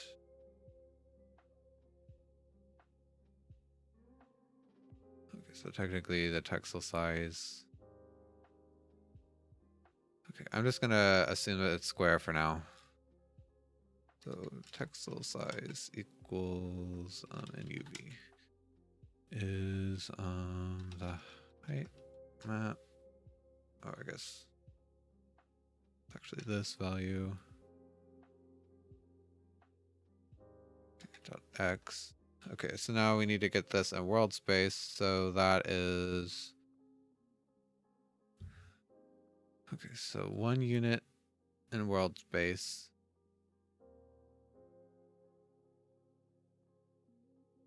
So we apply the scaling here. So it's equal. So for example, if we set this to 0.3, then that means 1 unit, or so 1 unit world space would be 1 divided by this scale, I think.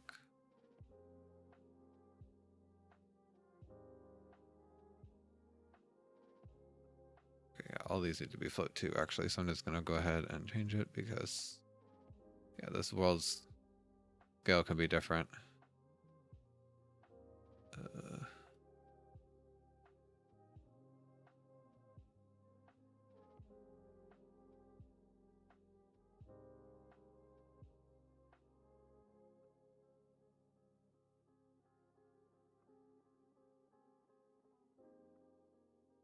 Yeah, also these should all be float 2 now.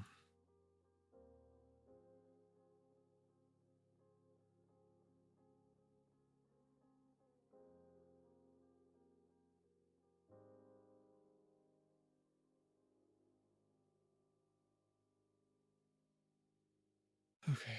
I feel like I'm gonna get some of the math incorrect here.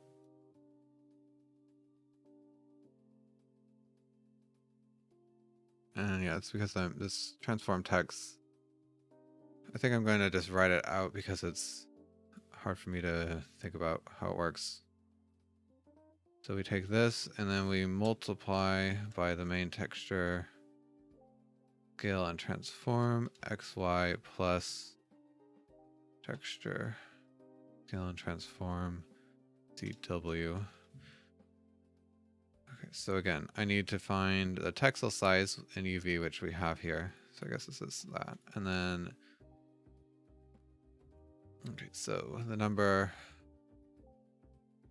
so in order to convert from this, okay, so let's see here. Texels per world space unit.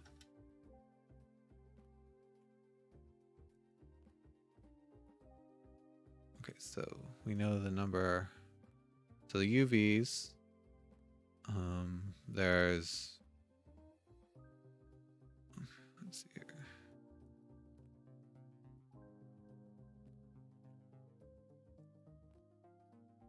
I'm getting confused because there's not like a name for these units. Okay, so let's see. We know the texture size is main texture textile size ZW.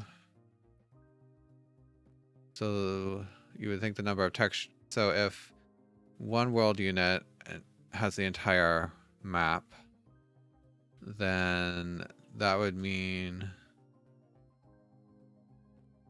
that the textiles, that the world space size would also just be this textile size.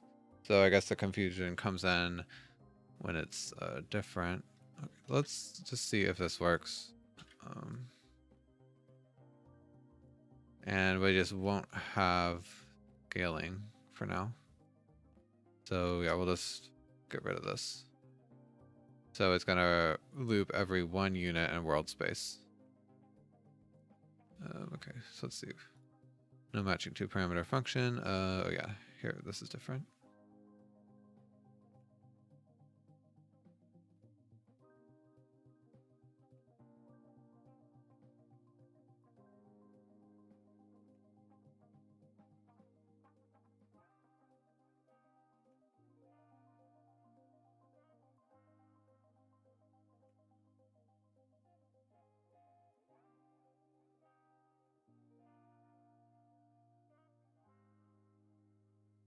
Okay, well even the sampling is wrong at the moment.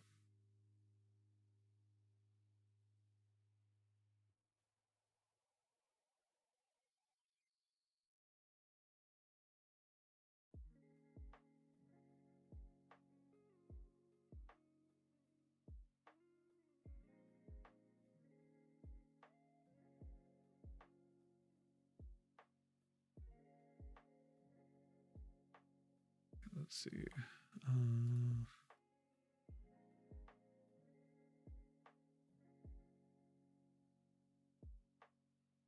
I'm just gonna turn shadows off for now. Okay, so yeah, the normal's not working at all. But yeah, we know something is wrong.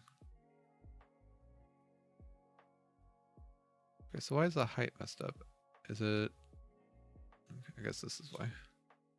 Oh, it's because, yeah, I'm just passing in the position when I need to, now I need to change it to world space.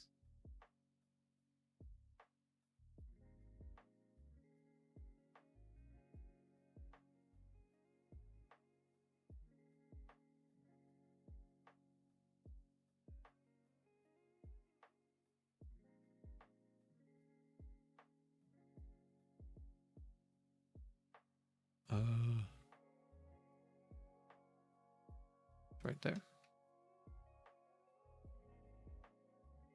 Oh, I forgot the underscore. Okay, so now at least it looks like the height is right. Okay, I know there's a lot of implicit truncations, so that's probably some of these problems. Oh, okay, so this is passing world space. I need to actually just pass the UV now, because this doesn't care about the world space position.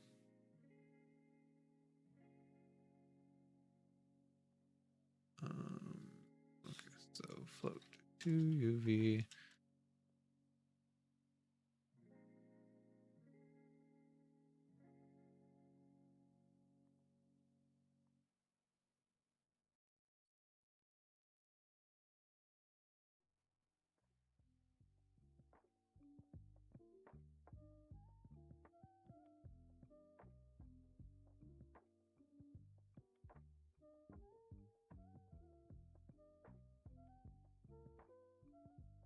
Okay, still no normals though.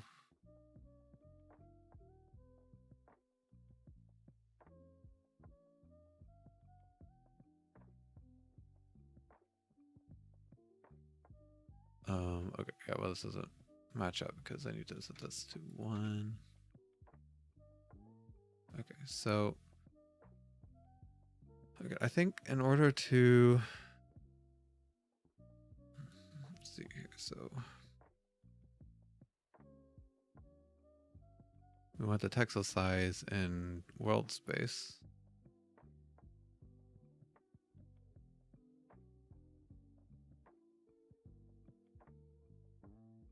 Which is, so 1 divided by this is just this. So I think I can just use this value. So it'd be this times the scaling, which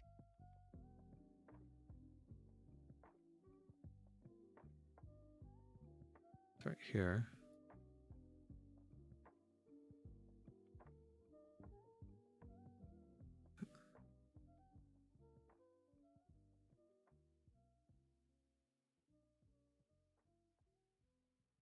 I think it's actually divided by.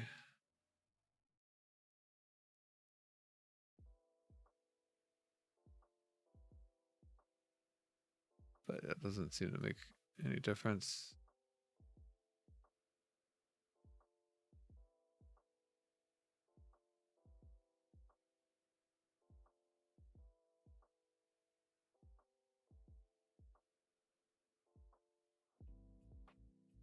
Okay, there's still something weird going on. Have I messed up here? Even like disregarding the normal issue.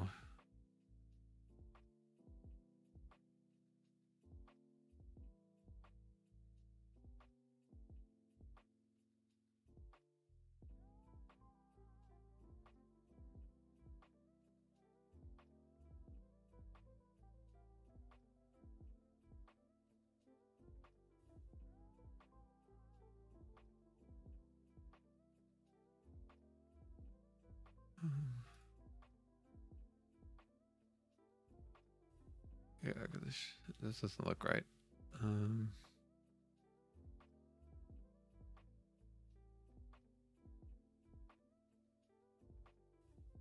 Okay. Well, this is okay. I think I was scaling it the wrong way. So,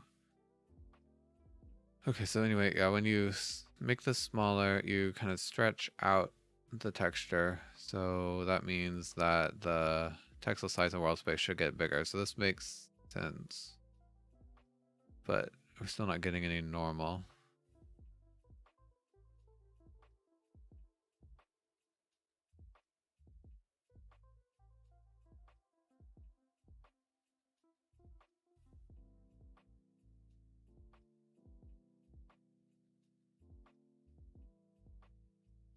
I'm just gonna see if it's actually, if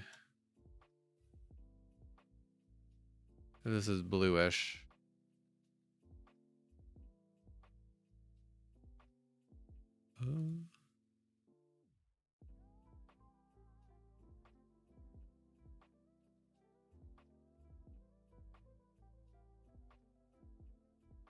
Okay, so that makes me think this isn't set right.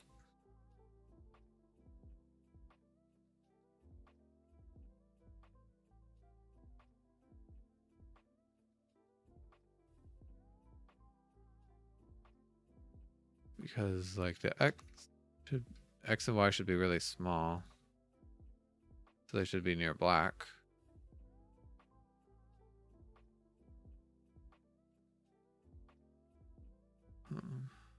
Why is Unity not setting that? Did I name it wrong?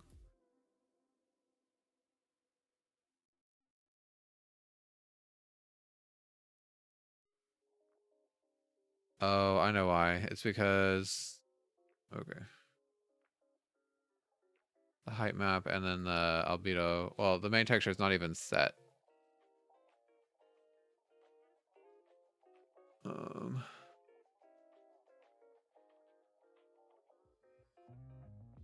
I want these to be separate? I mean, they should kind of match up, I guess. Okay, so how big is this? I just need to... This is 124 by 124. Let's, okay.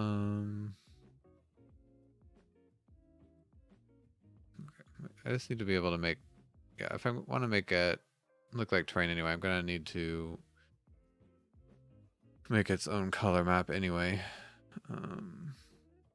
So let's open up Substance Designer and just make something real quick.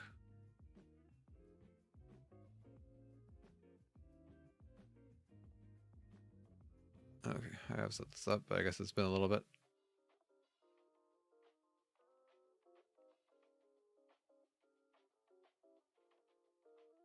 Oh, it's gonna make me enter in my password again. One moment.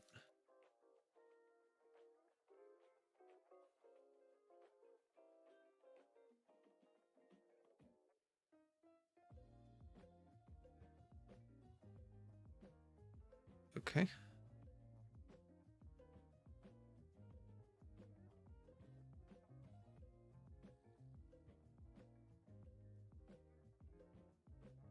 Let's Tessellated terrain.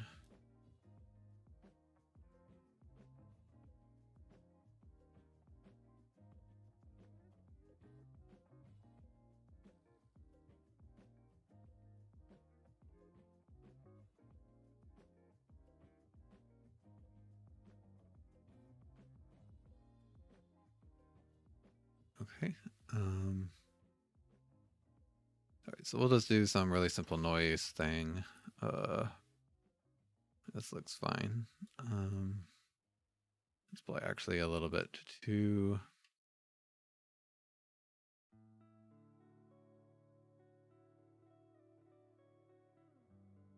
detailed, but we can... Okay, there we go. We remove this roughness. Looks a little better. Okay, so yeah, this is a height map, and we already know I want to do something with a normal map. Okay, so we can output.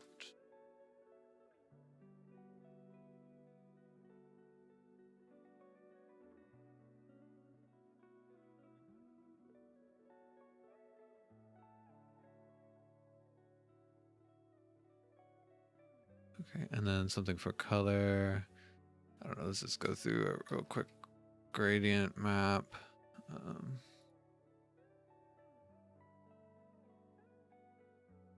Put the bottoms to be deep green. Oh, it's not actually updating them.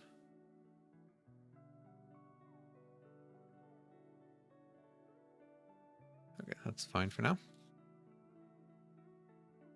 Okay, so this will be color. Okay, so now we can save and export. Okay, so the color needs to be sRGB, but the others will be raw. Let's give them their own folder.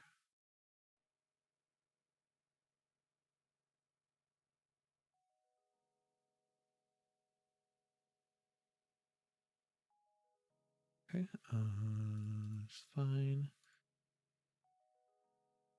Map not sRGB and normal. Turn on normal map mode. Okay, so now here I should be able to add the tessellated terrain. Oh gosh, why did it turn black? Oh, because the normal's not working.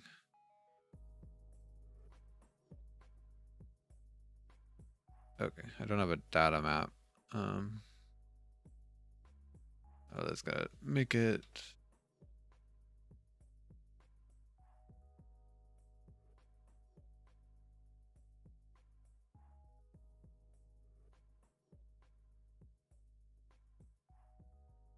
Oh, where's my color? Oh, they've recently changed that.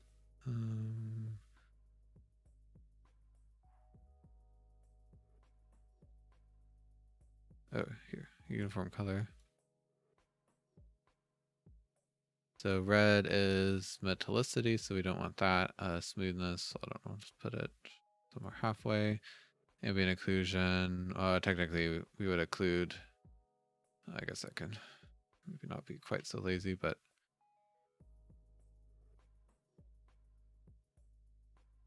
that's not what I wanted to do.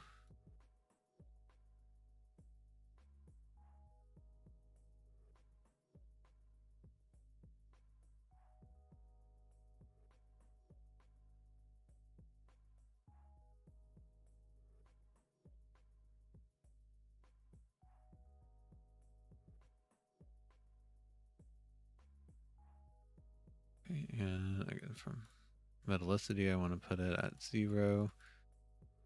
And then ambient occlusion, yeah, we'll occlude areas near the bottom of the terrain. Okay.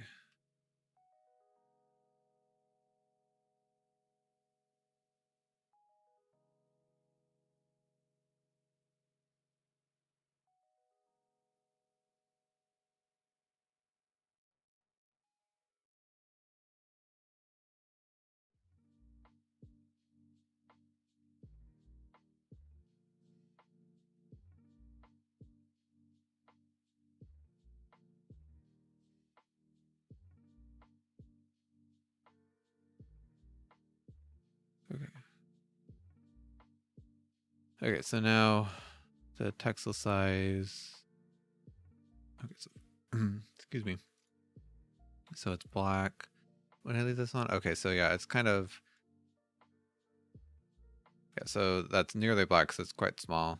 Okay, and this is bluish because, yeah, the Z is large because that's the size in pixels. Okay, so I'm glad to see that is set. Ooh, we actually have something going on. It looks quite strange. Is this, oh, right. So I think all those bugs before was actually just that texel size problem. So I remember this kind of swimming problem happened before because the normal map was too fine-grained.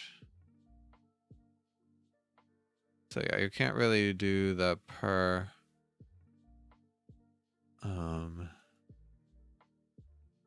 the texel length samples when you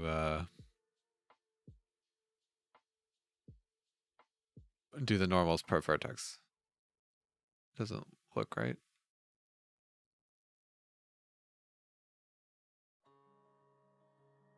But technically we could do it here.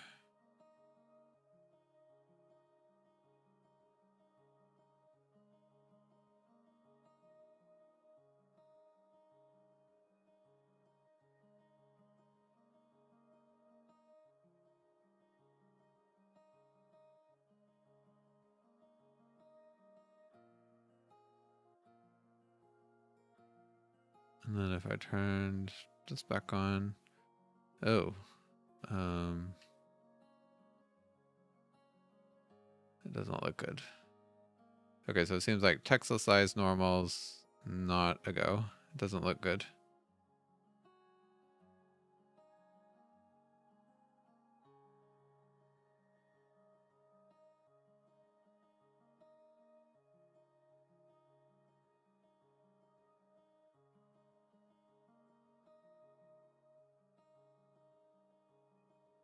All right, well, we tried it.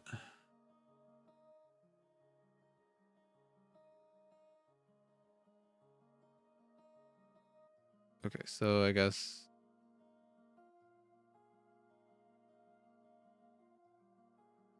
maybe I'll leave this just to kind of show, because it'll be interesting to show in the tutorial.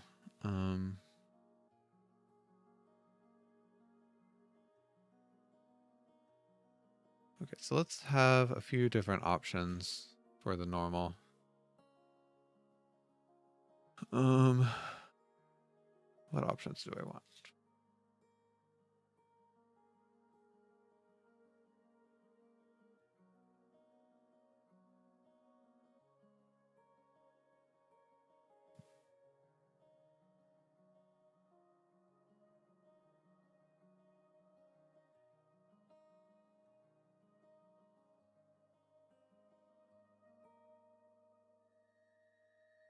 All right. I guess we'll have sample radius and then texel. Let's just do radius, texel, and then normal. I guess normal map.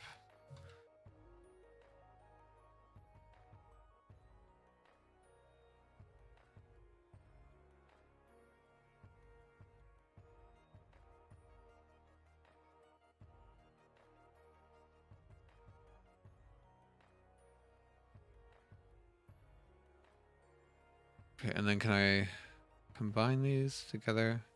I guess we could just have, I mean, the radius could be radius vertex, radius per fragment.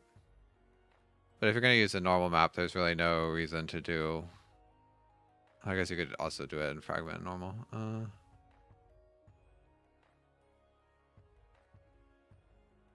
so I guess we'll leave these separate and we can combine them.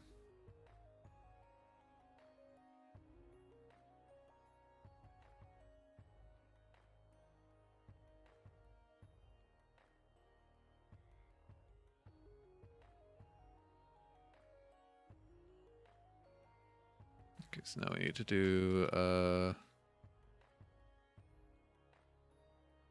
shader, future, local.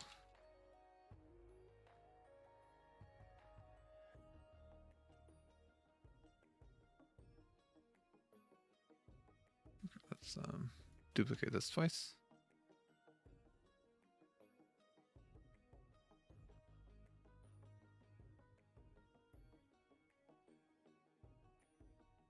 Okay, so now we need a normal map.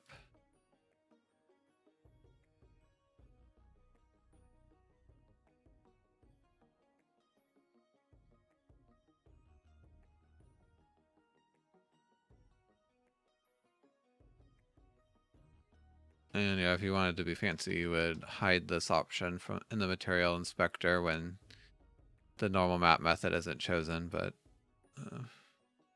don't know if I'll mess with it. Okay, and then there's also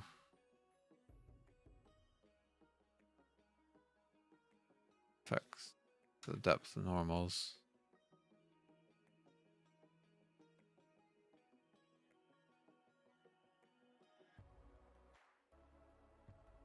Okay, so I'm not going to worry about changing our optimizing this bit right now. I don't know. I'm not sure if it would actually be an optimization step, but you could technically hide this sampler. I don't think I added this property.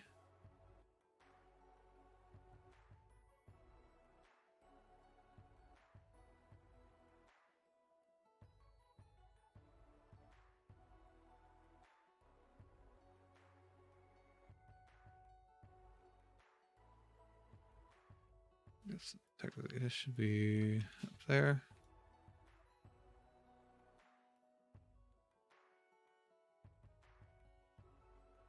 Okay. All right, so if we're going to do normal maps, then we're going to need tangent vectors. Well, no, we won't, because we'll just set the tangent vector to be in the x direction, so never mind.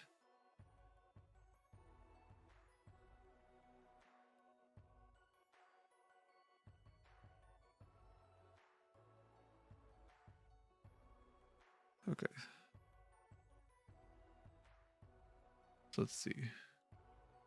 If def. This is a Texel mode.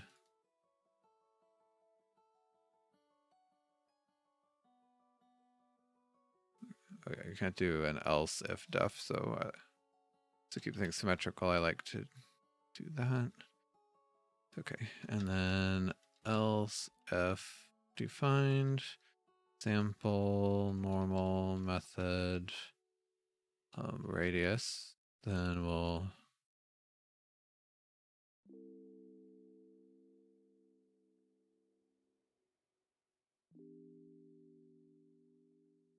okay, so in this case, Texel size and world space is the actual sample radius.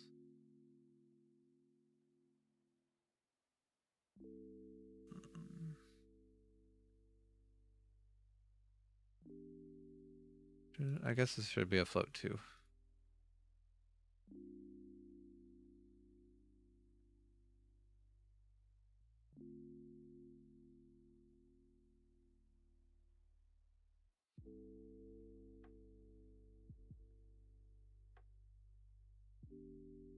Okay, and then in UV space,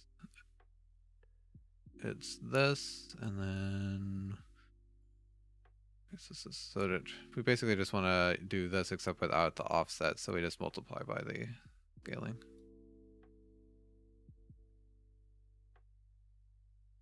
Hi, Odamtit. How am I today? I'm doing pretty good actually.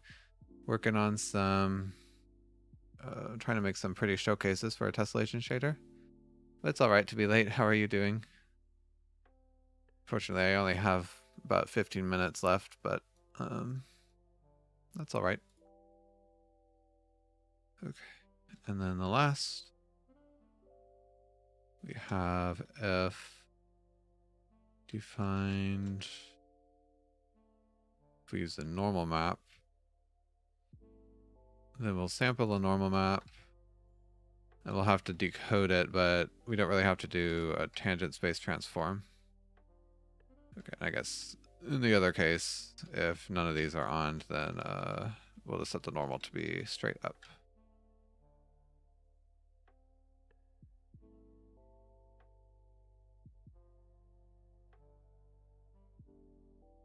Play a little bit of CSGO. Oh, okay, sounds cool.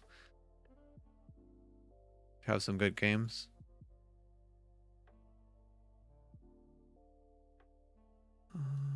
All right, so let me see here. I guess I can steal some of the code from here. So basically, yeah, we just want to unpack this and okay, so float 3 normal tangent space equals that. And then we'll change this to the normal map strength. And then to get to the world space, we just gotta kind of move these around because now the tangent space z coordinate is actually the world space y coordinate, but that's pretty much it. So okay. All right. And unfortunately, I think I have to pretty much copy and paste this down here because it's kind of annoying because here I have to use the LOD methods and then down here I don't use the LOD. Oh, by the way, this should be like that. I wish that there was a cleaner way to do it, but I think there's no real better way.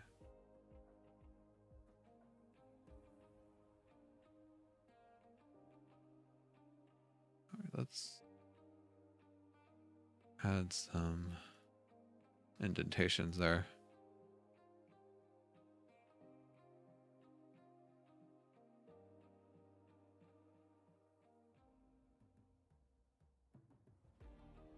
All right. Okay. Undeclared identifier UV.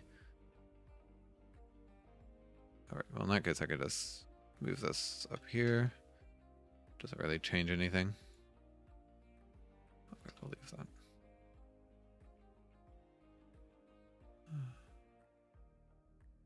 Okay. That looks pretty good. There's some weird artifacts, but I'm not sure what mode it's on. So it is on radius. Oh yeah, so I need to add the normal map. Okay, so that's probably because the radius is too small. So if I increase this, it should smooth out.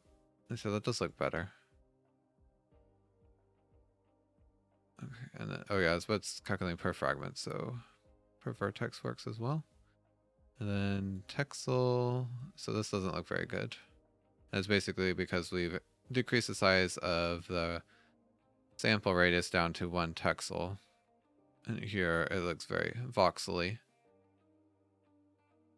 I feel like it shouldn't be quite this bad, but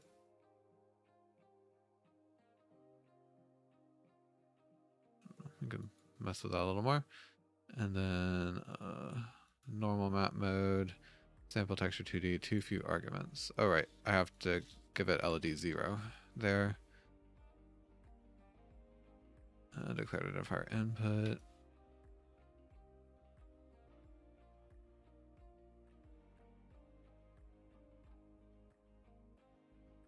Okay, yeah, so the normal map obviously looks not much smoother because it uses pre-computed normals,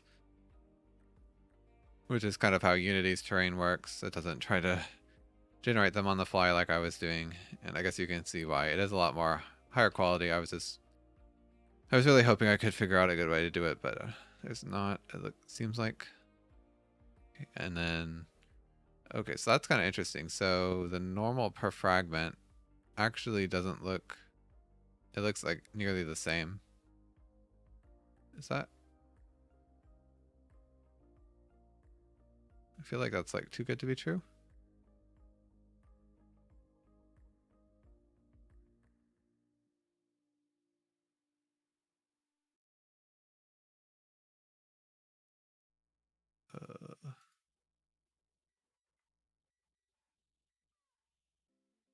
What am I trying to do? Oh yeah, here.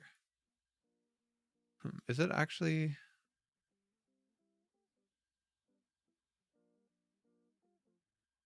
I'm curious if it's actually calculating the normal. Let's just output the normal.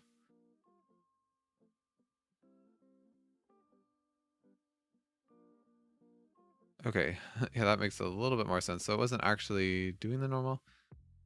Why is that?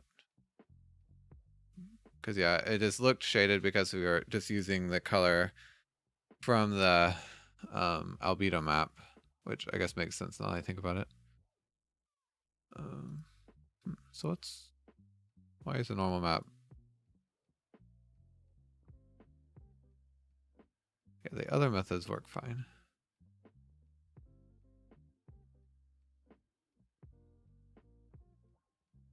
Okay, so this normal map doesn't look correct, actually. Yeah, it's flat.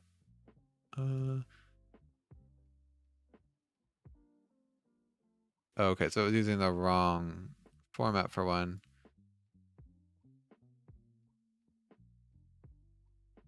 What's going on? Okay, there it goes. Yeah, I had it on. Yeah, if you ever use Substance Designer, Unity uses the OpenGL format. And you can kind of tell because Y, which is the bi-tangent direction, should face upwards, and so it should be greener. Or in DirectX, Y is downwards. Okay, so I don't really need... Well, I mean, I can have pretty high intensity here, and then we can move it down in the actual shader. Okay, so hopefully that will fix this problem. I guess I should have checked that before I started worrying about the actual shader being wrong. Okay, so there we go. That is per normal. There's some kind of, I mean, it doesn't really look that good, actually. I'm kind of surprised by how not good it looks when you get down here to high tessellation factors.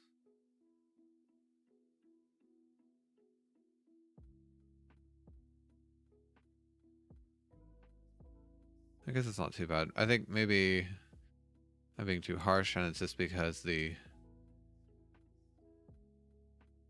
normal map is I think it has to do with the way that it's tessellating them kind of in the star shape. It just doesn't interpolate very well. But it might look better actually when I use real colors instead of just outputting the normal. No, not really. That's not horrible. I don't know.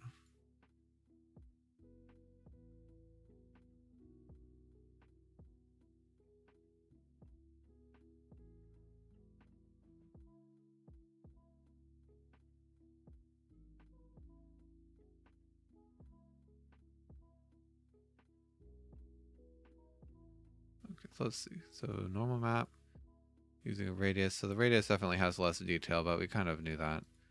And the texel just makes it look like voxels. And then using a normal map, you have a pretty high amount of detail. Maybe a little too much, but let's see if we can get...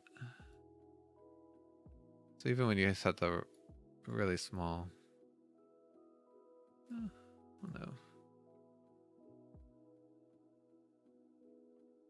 Okay, when you set this to 0, it just... The normal always faces upwards, so that's not right. Which Unity version am I using? This is 2020.3, the most recent version of the 2020.3 LTS. I usually like to start my tutorials in that and then test them in higher versions when I'm all done. Just because it's easier to move forward instead of backporting.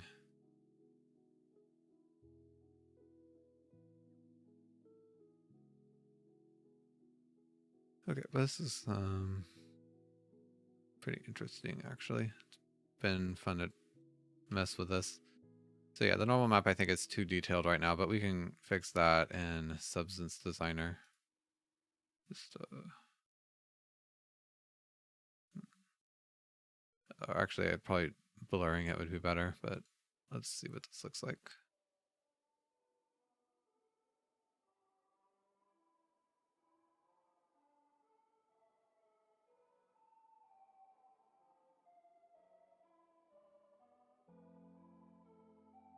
Okay, I guess. So with the normal map, you kind of run into an issue that we had before because the normal map doesn't actually change based on the height. And yeah, like I think now that I think about it, we did talk about it a little bit.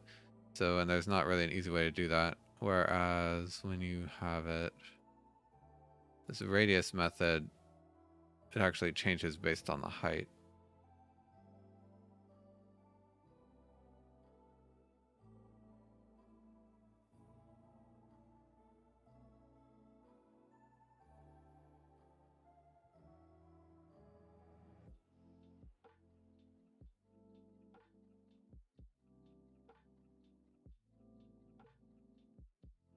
Maybe...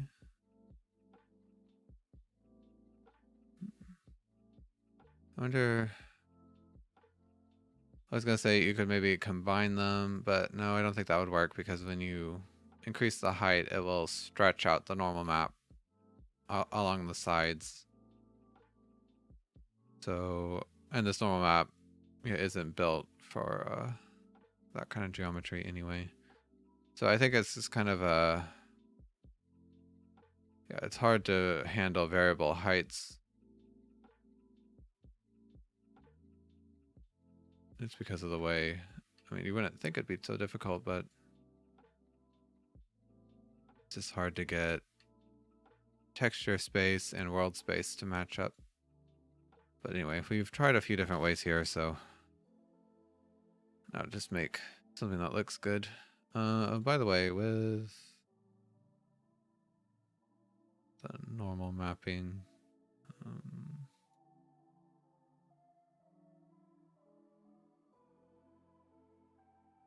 Gotta set this up pretty intense again.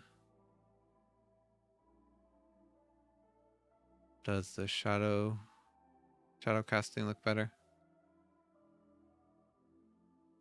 Okay, it does. I don't see quite so much of that, those artifacts. What about if I turn on radius mode? Okay, so in radius mode you start to get these artifacts, which is annoying. Are they still there, but I just can't see them? No, it looks like they don't show up on normal mapping, so I guess it really is the normal bias. Hi, Sprite Creator. What am I working on today? I'm just trying to make some pretty showcases for all my tessellation shaders work that I've been doing. Specifically, I'm trying to figure out this terrain height map renderer, but it's turned out to be a lot more temperamental than I thought. Okay, so what's with this stuff? Is that shadows? Yeah. Okay, so that seems that the shadows still don't work that well.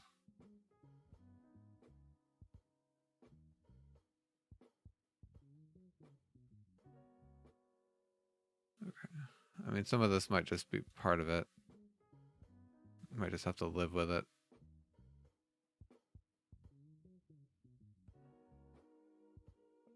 So I guess like with a real game, you would kind of be down, like the terrain would be much larger. So you might, okay, what's with the stepping also? I think that's maybe compression artifacts. Yeah, it looks like terrain. Well, thank you. I want to try to make something that looks a little better, but I'm just kind of testing some bugs at the moment. So what, if I turn off compression for all these, which, you know, is probably not the best to do normally. Okay, so that does fix some of the issues. Okay, let's turn it back on and see specifically which one that helped with. Was it the height map? Yes, okay, so the height map, you don't really want compression on that. But does this do anything? A little bit, but it's not quite as big of a deal. So yeah, when you compress the height map, you get these kind of steps, but you don't really notice it unless you get really close to the terrain, so I don't know. Okay, but anyway, this is a... you can see why terrain is such a difficult system to get right, and why Unity uses like a baked terrain system instead of generating it on the fly. But I'll work with it a little more. Okay, but unfortunately, yeah, I am gonna have to call the stream here. I've got to head off. It's a shame that you two both got here just now, but yeah. But yeah, thanks everybody for coming by. I really appreciate it. I'll be back Friday at around the same time, 2:15 US Eastern. And I don't know, I might have already finished this by next stream, so might be working on something else. We'll just have to see. But I'll put some links in the chat if you enjoyed the stream and you'd like to connect with me on any other of my social media, or you can check out my YouTube channel where I have a bunch of game development tutorials. And I guess that's about it. I'll see you Friday. Bye, Steph. And I hope you all have a great couple days. See you later.